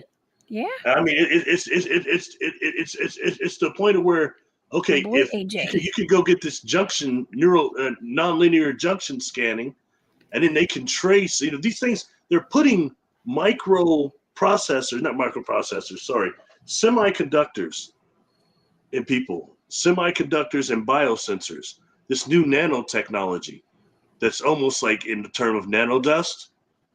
Okay, so they're doing that, and that that makes to where you can pick up all sorts of non-frequencies that can hit you from space or anywhere else. It's real serious what's going on, but you can trace that back if you've had one of these scans, and if you made a declaration for your neurocognitive rights, that could end up in court. And I think we all need one of those. Somebody's got to hold. Somebody's got to hold these people accountable. Period. You know what I mean? If not, it's going to keep experimenting on us. Everybody. It's happened to you at those conferences. Too many people talking too much real stuff. Let's hit them with a couple of beams. I got hit with something out in the field chasing dogmen and Bigfoot this weekend. I mean, I told you. I think you're in a Daytala type of area. Y'all not supposed to be there. They're trying to get y'all out. Not just with the Sasquatch trying to get you out of there. Whoever it was with those flashlights. To me, that sounds like those people to me. I don't know, man. That was real. Something about that creeped me out when you talked about those lights. We see lights like phantom lights, which are probably just humans out there messing with us. Like, I don't know. There's no telling what it is, but it can be kind of creepy. But I mean, I'm still out there chasing werewolves and dogmen and Bigfoot, so it's like there's not much more creepy than that. So. But Space Cow, thank you so much for that super sticker and for your support. Says send Sea Duke mug or shirt. Woo!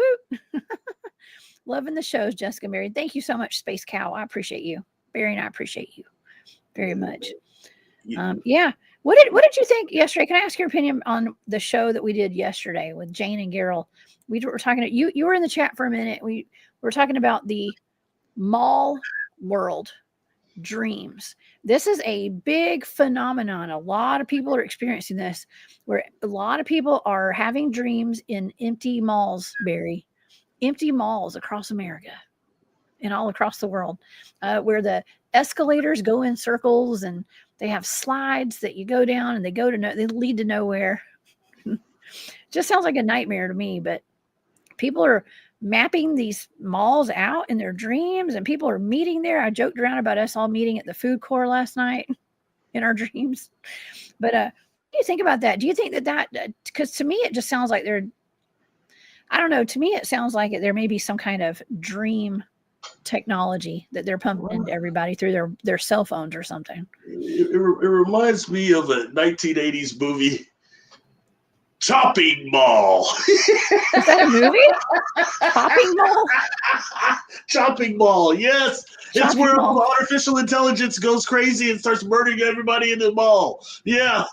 The same people that were like in Night of the Comet. That blonde chick, she was in that movie. It's called Chopping Mall. CHOPPING. Maybe even Scott Baio. Sorry, Scott Baio was in there. Anyway, I think he was in there. Anyways, Chopping Mall. Somebody in the audience knows I'm not crazy. It's just one of those corny, cult, classic, cheesy, outer space, crazy clown type of stuff. Anyway, seriously, about the mall, though, I did find that very interesting. I'd not heard that aspect of it. But I have had a client, one that was describing being in, actually they said it was in somewhere in California, an abandoned mall on the outside, but on the inside were all these classrooms. The shops had been turned into classrooms. And this individual, I took him deep. So I went through I had several classes they went through. And what's interesting, it's so interesting because this is somebody that's known in these communities, but no one would know they're a contactee. They've never told nobody. That fascinates me. But they're right there in front of everybody, and they're more contactee than the people on the platforms lying. Anyway, point being, when they described this this place, and it was so interesting because they're in there in civilian clothes, and there are other people in these classrooms that are dressed normal like they are, but then you've got these military people in there, and they're like, some of them are like not just soldiers, they're decorated, okay, but they're sitting in class with these young people. You know what I mean?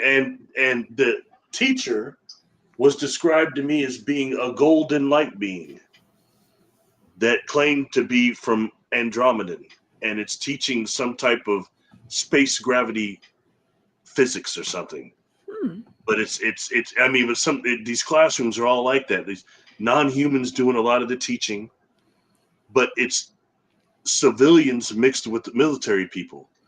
And and I know I've heard some other people talk about that too. Like I think it's maybe Tyler Journey to Truth has mentioned that before, and he had put up a picture of a symbol of some cleaning company that are supposed to be at these malls that they're infiltrating with them. Can't remember the name of it or anything, but he had put it up once, a picture. And I showed it to my client. I said, "You recognize this symbol or anything?" It was a van Tyler took a picture of. My client said, "No, that didn't really resonate." But nonetheless, you've got that stuff going on. And I mean, so I can't say it was exactly fully SSP, but it's some type of program going on, and it's a trip because the individual was working with me to do, actually it was Earthbound Spirit release.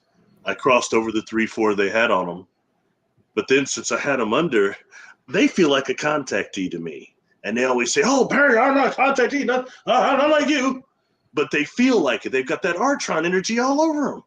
So when I had them under, I just asked. That's what exactly comes out, all these experiences. And when it's over and they're emerged, they're looking at me, Jessica, going, "But I thought those were just dreams. These recurring dreams I had all the time." Yeah, recurring dreams like that, repeating themselves in such detail? No. And sometimes we perceive another world or another vibration, even another being, a non-human sometimes, we do it in almost a dream type of state because we're beings of perception. Mm-hmm. The universe flows through our luminous cocoon, through one point called the assemblage point, to where we assemble these world, our world around us. And that's agreement between a lot of us, all of us, to keep the assemblage point on luminous cocoon on that area. I didn't know what I was seeing when I was a kid. I was trying, I was trying to see, I didn't know I was seeing. I thought I wasn't seeing because I wasn't seeing auras like this book. Okay? All the colors and green, yellow. So I thought I wasn't seeing. I would see normally a golden, or depending on their health, a silver or dull type of bioluminescence around people that goes about 6 feet sometimes outside of their body, depending on their energy level. Okay? And in the middle of that, I would see this black spot, always around about where the solar plexus is, just a little on the side. And each luminous cocoon I saw looked like that, aura I saw looked like that. I know what the hell that black spot was. But because I wasn't seeing pretty colors, I didn't think I was really seeing. I was totally seeing. That black spot is called the assemblage point. And the universal rays, lines of the universe, flow through our luminous cocoon, through our aura. But through that point there is the point that assembles this world. And when you go to sleep, that spot moves. Normally it moves like right along in here, which is called the band of man, which means the worlds that you assemble along that band of man are somewhat similar to this one. Okay? But you go outside of that band and put in that perception point in other parts of luminous cocoon, totally different God filaments flowing through there. You assemble totally different worlds, different universes, whatever. You know what I'm saying? But we're beings of perception, and that's not emphasized enough.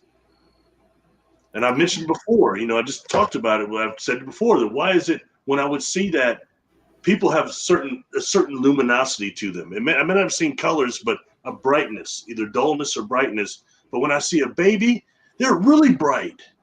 Why? They got this sheen over them. You know what I mean? And then when I see people like a teenager, I start noticing that sheen is gone. It's maybe down around their ankles or around their calves, below the knees. Oh, they still have a biofield. They're still glowing, but it's not like that. Not that sheen that the babies have. It's something different, and it's food for those predators. Those predators start eating that immediately. Ugh. Immediately. That's horrible. Yeah, I mean, but that's where we think because we have the concrete jungles. I know of course, you're boots on the ground, but I mean, we're a food source. Mm-hmm. When people start dealing with like what Jerry Marzinski talks about, something him and I got in common, those voices. I noticed those patterns out of the juveniles I was dealing with. They would always tell me the same type of stuff. I'd ask. They said, I hear those voices, bury the voices. I said, what are they saying? And they'll tell you. Well, the first thing was, that I shouldn't take the meds, that you are poisoning me, and the side effects are proof of it. Ooh, what do you say then? Ooh, that's probably the only time that those damn voices didn't lie. That was true. But everything else they say to people are lies. They're trying to drive people to kill themselves. And those voices, Jessica, are invisible. Just like our feelings. Our feelings are invisible. Yeah, we see the result of them and we feel them, but technically they're invisible. We're beings of perception and feeling. It's a trip. And then we get all this trauma down here and we can't be really the energy beings that we are, positive spirit energy beings. This place is really rough down here. It's a school of hard knocks. It is. I mean, hard ass knocks, like Apollo Creed, clubber leg type hard knocks. Yes. Some knocks. Some of us get knocked harder than others as well, too. So, not a competition here, but I'm just saying. Yeah. Right, but anyway, it goes so deep on that. But I think it's important because you've got a lot of people in your audience that can see, and maybe somebody who's like me thought they weren't because you weren't seeing the way this thing said. You know what I mean? That's not. Even seeing means perceiving energy directly in the universe. That's what that means. Mm-hmm. Anyway, sorry. Oh, yeah. Well, I thought it was a really interesting discussion that we had yesterday on the collective subconscious, Barry. And I do believe that could be what's going on with those mall dreams. And we've got, who was that was just saying that he was. Sorry, I got so carried away. Yeah. Oh, man. To answer your question real quick, that, though, I think might also be a hive mind type of thing to where all the people are suddenly there and seeing that. And it's some type of a neural weaponry and something they're doing. Yeah. And in that way, it's almost like you remember the lenticular craft? Yes. That you remote viewed? Similar to that, but in a different way, something that they're doing. So, yeah, and I thought it was a super interesting deal. And it just reminded me of that client situation and stuff that apparently is much more common than I thought. You know what I mean? So all that kind of ties, like Gerald was saying, it all kind of ties in together. Yeah. So sorry, you were saying so. Sorry. I didn't mean to go off on this tangent. I'm talking about the assemblage point and all this stuff. We're supposed to talk about some malls, man. I'm sorry. It's okay. Yeah, we as humans, we always circle back around to this, like, what does it mean to be human? And I even got in a conversation with my sister of all people last night, who went down the list. Barry, I was so proud of her. She went down the list of all these conspiracy theories. She was like teaching me about all the stuff that you and I have done remote viewing targets on, basically. And I was like, thank God. This shows me, because she's my meter. Okay, like she's like the meter in my world to like see like where her head's at and like what she knows and like how far she's come. She has graduated, Barry, and through her graduation and consciousness, I have full faith that humanity is graduating with my sister. I promise you. And I'm super excited. She was even talking about the face on Mars. I was like, the Cydonia complex? That was one of my remote viewing targets. So I'm super excited to see that. right now. And I think it does help for us to do these shows and for everybody to be out there using their voice and just having these conversations about these topics, because it is spreading and infiltrating in a good way into the general population of our coworkers, our sisters, our brothers, our parents, our grandparents, and I think it's beautiful. I do. And I mean, now I did not even have a conversation with her about the dreams, the mall stuff yesterday. That'd be a good topic to bring up with my sister, actually. She's been able to handle the other topics. She could handle mall world. That's it. That's really, you hear everybody saying, "Oh, ascension," and it sounds all cheesy, but really, there's a shift. It does, it does. It's a shift in consciousness, though, like what you're talking about right there, an awareness shift. And I think that is the real chance for humanity to save itself. We're at that time, definitely. Mm-hmm. So that's good news. It's much. My siblings have always supported me, but my youngest brother, youngest to me, he's only 12, almost 13 years older than me, not 19 like the others. But he told me not recently. He said, "Man, you tell people you were the same weird dude before you had those brain injuries, and that was way before that. Those experiences, you didn't tell people that. You're still weird. You after." He said, "That was way before that. You've always been weird, man." Oh, hey, thanks, bro. That makes you feel great, And then you got little man syndrome almost. Because of them, I'm little. I'm almost 6 feet tall, but that's not, nothing in my family. But anyway, just still supportive, though. You know what I mean? But I was like, yeah. I'll make sure to tell everybody. I said, when somebody first wanted me to come forward, they're asking me to do the interview. That was in 2014. Is I'm gonna start the show. You want to be my first guest? I said, HE double hockey sticks to the no. I said, man, I took 4 catastrophic traumatic brain injuries. The last thing I need to tell people is, oh, hey, by the way, I've been seeing extraterrestrial since I was a kid and ghosts. That doesn't go over good. That's not gonna help my resume. Oh my God. But I think it's great that your brother is still, you could tell that's your brother. He's wanting everybody to know you're still weird. That's spoken like a true sibling right there. A true sibling. I can appreciate it. Yeah. That's kind of all my siblings bust my BASS most of the time. So it is what it is. They're doing their job then. Older ones, you know how it is. Oh, yeah. I'm the youngest one, so I get it. Yeah.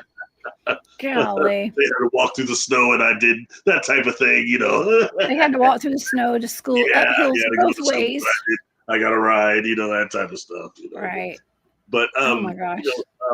On this though, but dude, it is, it's fun working with you, and we've covered a lot of cool stuff that all kind of ties in, and I think it is, and it helps, it helps the illumination, it helps the vibration of the planet. All that stuff is very important, dude. You've got the coolest.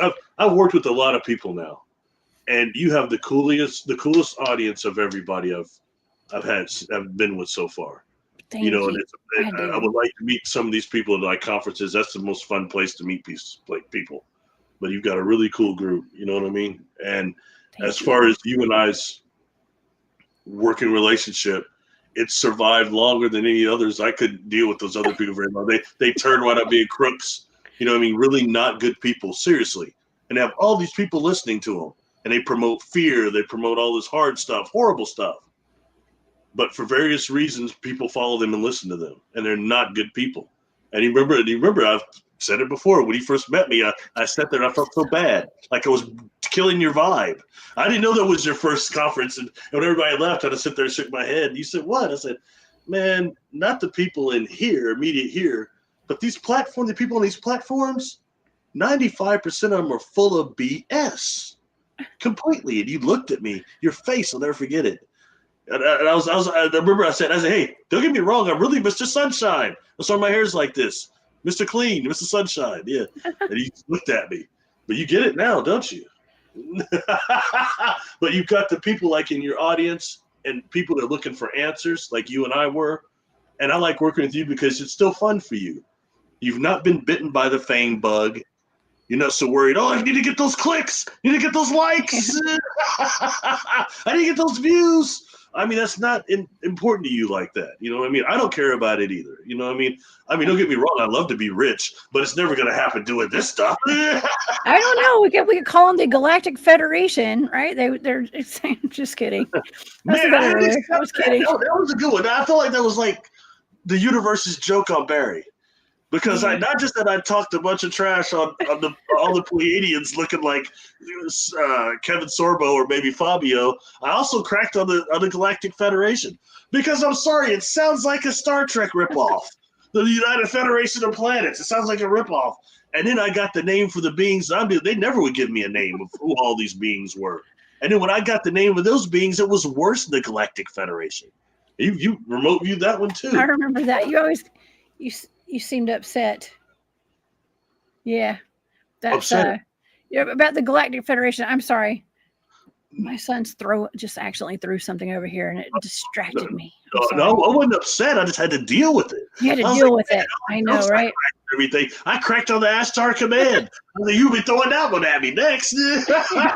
Ashtar Command, there ain't one black extraterrestrial in that whole group. Look at the pictures. Anyway, but it is what it is. I'm glad some of that though shows something, because right now when that word comes up, Galactic Federation, there's a whole lot of people. They're the ones that are doing the dark stuff and all this and that, and your data shows something different. You know what I mean? And you've got the ones like the beings I've dealt with that are even beyond spatially. They're further like away, or not away, distant from us. To where just even being like when I'm on one of those ships, well, it used to be when I was on one of them, the reason I can survive there. I'm getting real sick, but some of the beings are phased out, kind of transparent. Some of them are solid like me. And then you've got the eggs with the lights in there and the plasma configurations and condensed light that are non-corporeal crew members that really are showing you that they're different containers for consciousness, far beyond the atom cadmon. Anyway, but I mean, it's you know what I mean? It's quite interesting when you start dealing with that and things that when we start really dealing with interdimensional beings and non-human awareness and some beings that come from so far out, both multidimensionally and distance-wise, that where they exist, it's as pure thought forms. Mm-hmm. Pure thought. Thought forms without any container for consciousness. And then when they start coming into density, like this Milky Way galaxy, especially our solar system, as they get closer here and get more dense, they start actually accumulating bodies, aggression almost around them, but it's thought forms becoming solid in that way. It's really food for thought. These are things I had to deal with. I couldn't just it's not because I'm some cool heavy cat. I had to deal with who I was dealing with. I got that insect telling me, in my mind, go was it 900 billion light years out it was, and beyond the exospace-time continuum? What the F does that mean? He told me before, you won't understand. He was right. But I thought I was heavy, Jessica. I watched Doctor Who. I watched Star Trek. You know what you're talking about. I read my science. I thought I was heavy. And he said that it's in my mind so quick, I couldn't hardly process it. I didn't understand. You know what I mean? Then since you don't understand, just focus on the third and fourth planets outside of Pluto. They're jumping off bases because your solar system is too dense and we can get trapped there. Thus, it comes 30-some years later, I have Jessica Jones remote viewing those third and fourth planets out there. Make, and what's the other one? Hymea or something? Huma? H-U-M-E-A? Yeah. Hymea or something like that. Yeah. And I think that's where most of the life in this solar system, it's on the moons. Mm-hmm. It is. No, I just heard something about a moon. Jupiter's moon has, don't quote me on this, y'all, but something about Jupiter's moon has life on it or something. I don't know. Right. Maybe I'm getting that wrong. Have you heard that?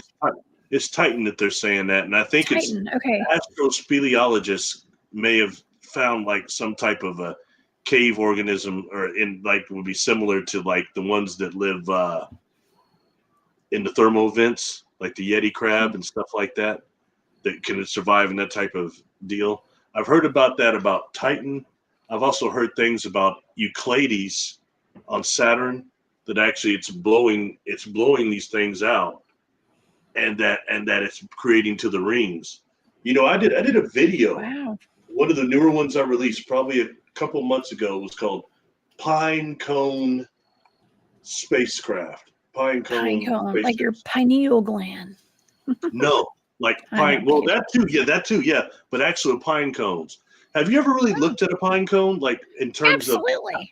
how they? That was a stupid word. I'm sorry, I but was I mean, I was I was looking at pine cones last weekend. They have these huge pine cones. They're like this big. Okay, out there, like giant pine cones where we were out there chasing Bigfoot and Dogman and stuff. We were all commenting on these beautiful pine cones. okay. Have you ever noticed something? Once they're dislodged from the tree, for years, they will still, when it rains, it gets cold, they're open and close. You know, that's really odd because I never knew, and I've listened. I come from a pine company. My great grandfather owned a lumber business. Okay, like anyways, pine. It was all pine trees, and I had never known that pine cones actually open and close. Like I thought they just like were closed and they open once and that's it. And I'm just like hearing recently, it's almost like I've gone into a different timeline now where the pine cones open and close. Because I don't remember that. Maybe I just never knew, I guess. Or maybe I'm just in some magical timeline now where pine cones open and close all the time now. I don't know. No, they all, and for years They've they do always it. done For that. years, No, I didn't know they do that. it. Yeah, they'll still I do that never for knew years that. after dislodged. Now here's the Yep. thing, okay? So I get, my experiences now, I don't get taken on craft anymore, but these cats will blow me up with information. Sometimes it happens normally between 2:30 and 5:30 in the morning.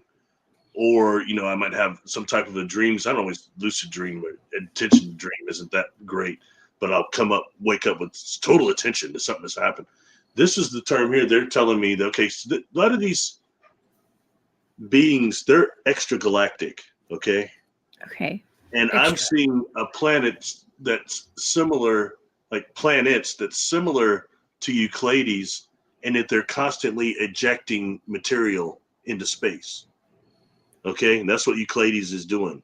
I'm seeing that, and I'm seeing these things that are similar to pine cones, but they're organisms being ejected into space, and then they're spacefaring. Okay, and when they get, it's so weird because when they get close to like they're through space, but they're like closed. But then when they get close to certain stars, they open up like pine cones do and start taking in solar energy, almost like okay, I know you don't like Star Trek, but on the next Star Trek Deep Space Nine, the cool captain, Cisco, is with his son Jake, and they build something called a Bajorian sailboat or sail ship that actually has these masts that collect solar radiation to make it move. Okay, and they're doing so. It's just like they're like doing it like on the sea ship type of thing in space. But it's the same principle what I'm talking about. These pine cone things, when they get near a star, they open up, they collect all that solar radiation energy. Then when they get away from the star, they close up and they proceed through space again. And this is another type of organism that is used for ships with this alliance. I can only speak to the ones I've dealt with, okay? But we're dealing with, so you've got, in other galaxy, you've got things like those, like set of spores floating through space. You've got things like that, like these pine cone spaceships. That's wild. I've never heard of that. Never heard of that. It's a trip, isn't it? I mean, love it. It reminds me of certain like things. Like I said, I'm a Star Trek fan, but I think of things like Tin Man. Tin Man was an organism that was a space organism that was being used as a craft. And stuff like that is very, very, Tin Man, but it was totally telepathic. And they had to get what's called a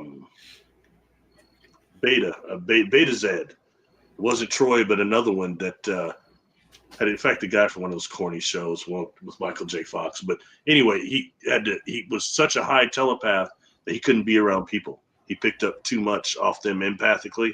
God, I feel like that sometimes. But when he got on board that craft, he stayed there because he said, "Oh, only Tin Man talks to me now."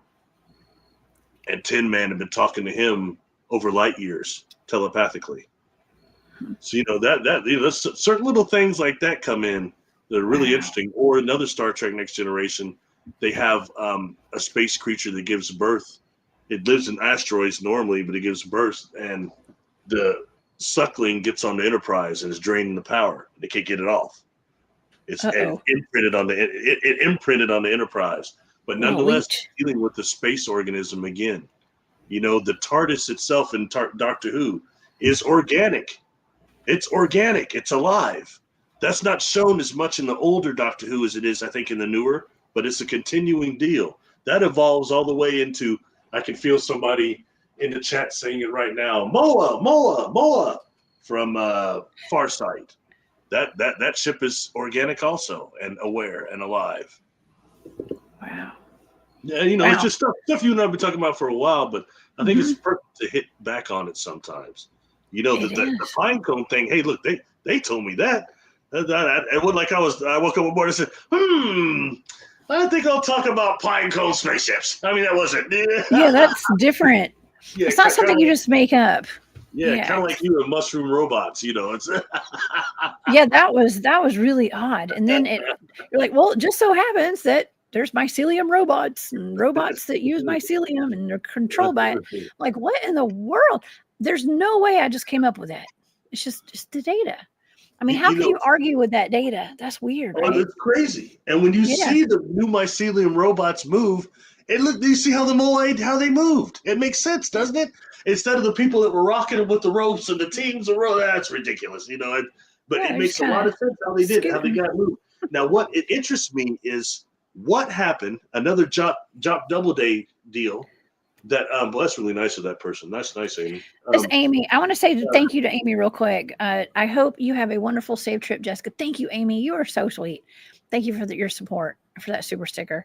Yes, I hope I have a safe trip too. If you're Faraday hat, you can't get hit by no energy. I know. I gotta go. I'm gonna wear my aluminum tinfoil hat tomorrow. I'm just kidding. On the ride, I'll be fine. Yes, I got a long trip planned tomorrow. So.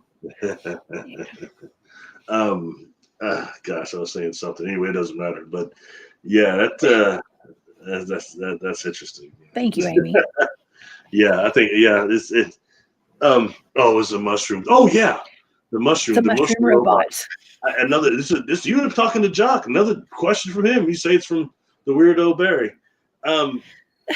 What happened? What happened when it comes to dealing with the solid stone technology? Is that what happened to the Moai? Why they're no longer these mushroom robots, even in stasis, they're stone. Is that what happened to them? They got hit by that energy. Is that why they're guarding that? I told you I thought they're guards. The way they're lying that whole Easter Island, and the way Easter Island is, that sounds like a pineal colony, man. A pineal colony where you had beings that were capable of interdimensional manipulation of a higher level, and I think they were being trapped there. And that's what the Moai really represented. And so far, when we did that whole deal, none of your data disproved my weird hypothesis. Well, you're a weirdo, according to your brother, right? Isn't that what he called you? Yeah. Oh yeah. I'm just kidding. He said the same thing my mom said. He said, "Man, you got no sense of humor either." Because we were bowling one day. This is back, God, probably 2000, and we were bowling, and he only put like 4 letters on there or whatever. He put on there STIFF. I said, what the hell is that supposed to mean, man? It's because you're stiff, bro. You bowl stiff, right. You walk stiff, and your jokes are stiff. You have no sense of humor. What are you talking about? That's what Mama said. Oh God, I'm like a Martin Lawrence. She said, no, you're not, man. Oh my gosh. He said, I see why you like Highlander, because Duncan MacLeod has no sense of humor. And he said, Immortal, you act like that. You act all old like that. He has no sense. I said, MacLeod has a sense of humor. And he looked at me. He goes, it's dry, bro. It's dry, bro. I was kind of hurt. It's like, damn. Oh, he's still your brother. That's sibling love right there. That's what that is. Oh man, well, Amy just reminded me that I do have a trip, and I'm going to be heading out to Orlando this weekend. So that's at my house. Oh, okay. Oh. There's an emergency. Okay, and y'all can hear that. I guess y'all can hear that. It's really loud. But yes. So I probably need to kind of bring it to kind of a conclusion tonight because I do have a lot to do before I can go to bed tonight. But this has been a wonderful show tonight, Barry. My goodness. I mean, these drones. I mean, how do you think these drones are they connected in any way to like what we have going on right now with, I mean, this, maybe it's the disclosure aspect, if nothing else, of like the drones. I mean, we've had drones all over, what was that, New Jersey last year? Remember that? The New Jersey drones, and we got 3-Eye Atlas now. There's a lot of stuff going on in the skies. How do you think that connects to today? The one thing is, even though that was 2007 and 8, excuse me, it goes just a little bit before we went into the era of the drones. You know what I mean? Even those pictures are just a little bit before that. So I think evolving wise, and AI is tied in so much now and everything, it's really gotten really, really murky. The water has, you know what I mean? So I think that's, and just for me, I still tend to look at more of what used to be called UFO swarms. The swarms, which are the light ships, that organic or lights that start emerging, come out of one maybe, but they're like swarms of them, fleets of them. And they used to be seen quite a bit. For me, it's things like, I think that even connects even more in terms of maybe some of the more organic, positive intelligences that are here that are maybe trying to communicate as well, opposed to just everything being strictly AI. We got to go a little bit back into the organic. That's where does that answer your question, Jessica? Yeah, it does. We got Joby in the chat. What's up, Joby? What's up, he Joby? said he's late. It's okay. We forgive you. I'm just kidding. But he has a comment about the drones. He thinks the wire cages on the top could be ionic thrusters for those drones. Thank you, Joby. We appreciate you being here. That's interesting. Yeah. That's really interesting. Oh my gosh, yes. Well, we have so many wonderful comments, y'all. I'm sorry I couldn't pull everybody's comments up tonight. I have trouble keeping up. I really do, y'all. We always have such a wonderful, wonderful crowd here. So thank y'all for all the input tonight. Okay, hold on. That's the tall brother, the boxer, right? Joby, right? No, that's Joe Joyce, actually. Okay. This is the Caucasian guy with the Joey's a tattoo artist. Okay, you're the guy. No, okay, yeah, okay. Yes. My fault. Their names are so similar. I'm still struggling with that. Like, it's been 3 years. The other Joby is Joe the boxer. Yeah, out of the UK. Yeah. Both of them are really cool. I like them both. Very cool. Really good interactions with both of them. So we all met at the Journey to Truth conference. What is that, a year ago, 2 years ago? I don't know. It's been a while. It's been about 2 years, at least 2 years. Yeah. Time is just flying, isn't it? It is. Time is but an illusion, and it goes really fast when you're really busy, like we are, and cranking out all this information and all these shows, and keeping ourselves and everybody in the world entertained. Right. So you got a cool dude. Somebody say Connor McLeod. Whoever that is, you're already gone now. But do you like Connor McLeod better or Duckin better? I was a Duckin fan. I wasn't hurt when he took the head in that last movie, but it is what it is. Anyway, sorry. I'm geeking out on you over here. Next thing you know, I'll be thinking about those guys eating the rats, the reptilians. That's the scene nobody forgets in V, right? Oh, no. Yes. Kind of like I came here to chew bubble gum and kick ass, and I'm all out of bubble gum. You love that movie. They live. That's right. You know something about that when they wore the goggles? Did you notice something about that? Man, they were getting tore up. Man, they were getting real high on those glasses when they were wearing them. They're walking around all stoned out and stuff. You don't remember that? It was doing something to him. He was telling brother. He said, man, don't keep those things on too long, eh? He goes, man, they do something to you. Yeah, because they're kind of walking around going, whoa, man. He was blissed out.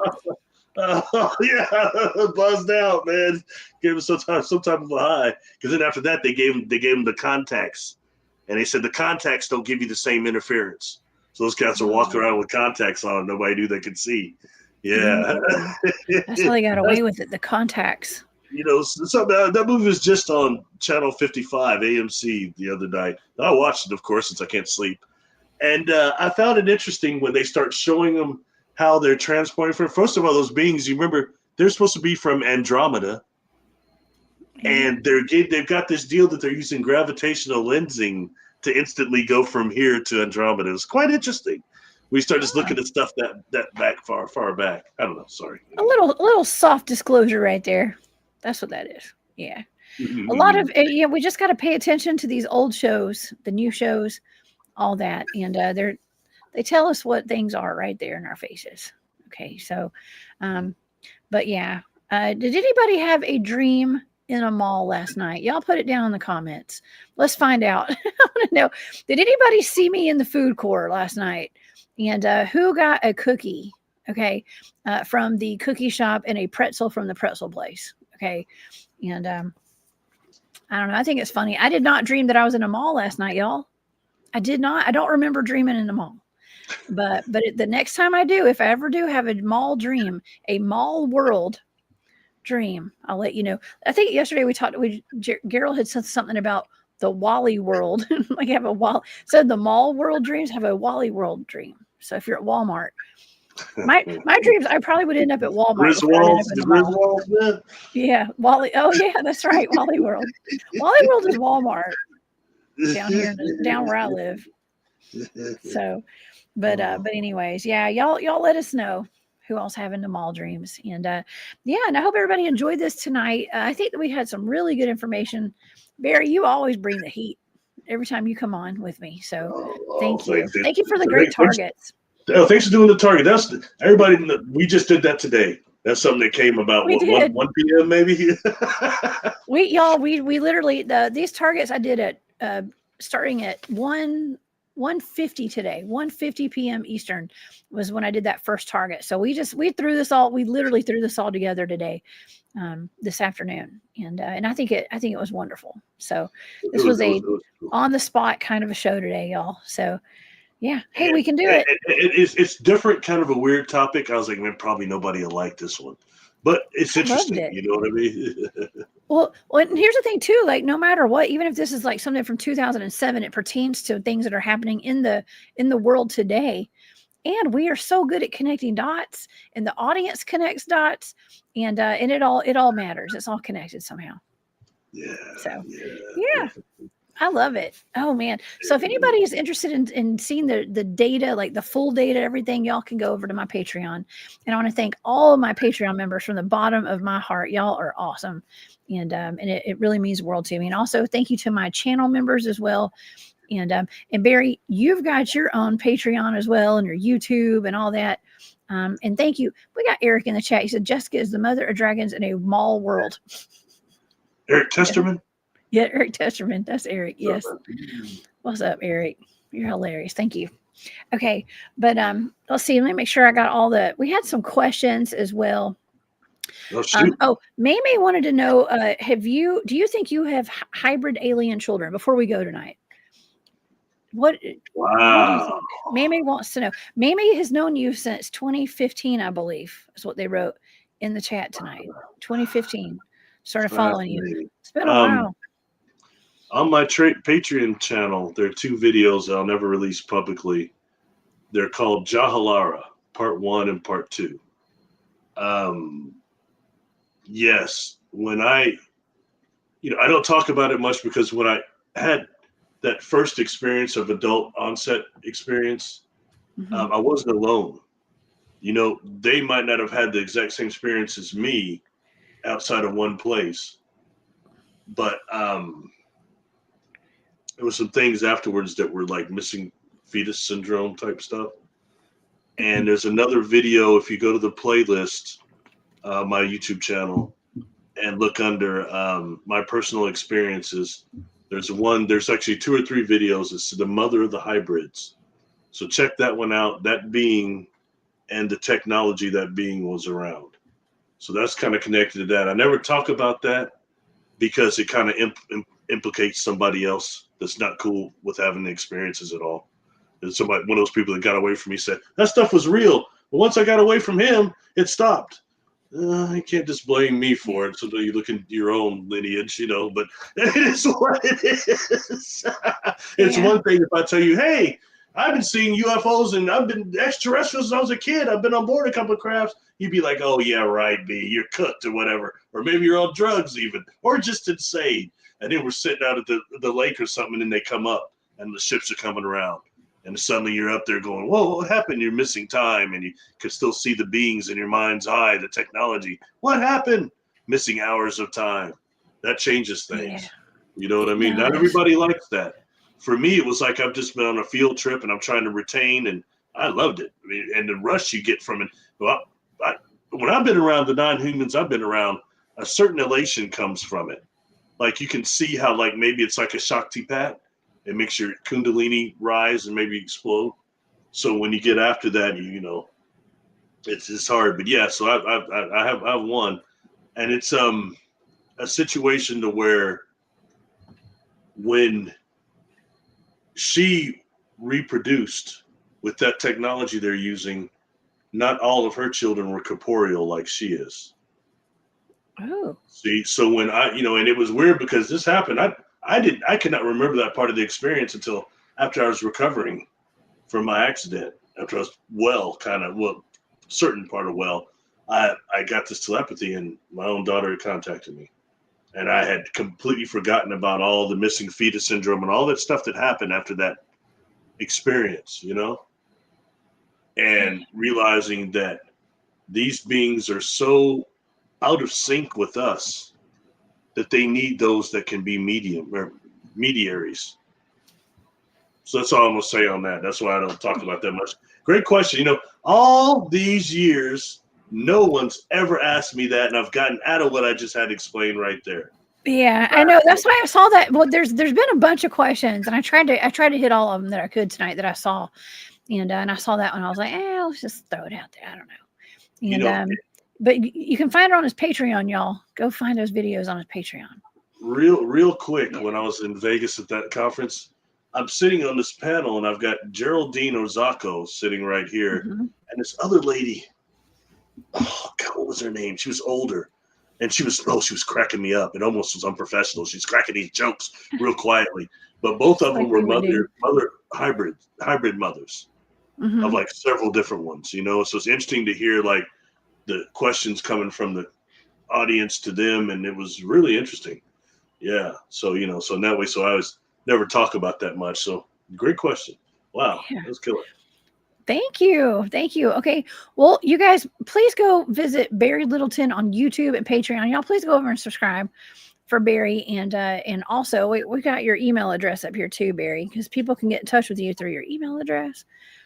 Y'all go to barrylittleton13@gmail.com and get in touch with Barry that way. And Barry, do you have any final thoughts tonight? We gotta wrap it up. By the way, hypnosis and all that, hypnosis readings, all that. You can hit me through there, and I'm getting pretty good at getting back with people now. I'm not being filtered out. No, nothing. Just thanks for looking at those targets. Everybody, I appreciate everybody. It's another way to just connect some dots. A lot of you know a lot more than me, so keep the thoughts going, and maybe we'll find out even more. So thank you. I appreciate you, Jessica, and thank you to everybody in the audience for not throwing any apples at me for talking too much. Right. Oh my gosh, no. This has been a fun show. This has actually been really informative, and I've learned a lot. I know people in the audience are saying they'd learned a lot tonight as well. And in the words of Jane from Midwest Night Watchers and Chiro Sounds, good night, everyone. Keep your vibrations high. I hope you guys have a wonderful weekend. We do have a fantastic, when I say fantastic, I already know we have a wonderful show Saturday night. We're going to have a live chat. I will be there. Okay. But we have Mr. Mike T from MT Paranormal Life coming on the show. Now he is up in Ohio, and he is a cryptid field researcher and a paranormal researcher as well. And we're going to be talking about Bigfoot. He's going to show a video of an actual portal opening. Okay. And kind of closing. It's really wild, y'all. We have a lot to discuss on Saturday night. We're going on the hunt with Mike of MT Paranormal Life on YouTube. Y'all go over there and subscribe.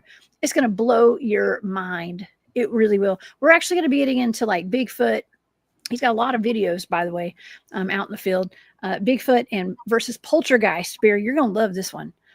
Poltergeist, because some of the things that we're experiencing, what we think are Bigfoot experiences, could be poltergeist experiences out in the field. And we're going to get into that on Saturday with so much more. It's going to blow your minds. Just wait. And I will see you guys there in the live chat on Saturday night. Please don't miss it. And yes, and I'll be back next week as well with some wonderful live shows for you guys. So thank you so much again, everybody, for being here. And I want to thank everybody who gave super stickers tonight. Amy, Space Cow, Native Plant Goddess, and Kent Baxter, y'all. Thank y'all so much. And y'all, please take care of yourselves and each other. And yeah, keep your head on a swivel, y'all. And happy birthday to C. Duke tonight. Happy birthday, C. Duke. And Very happy birthday.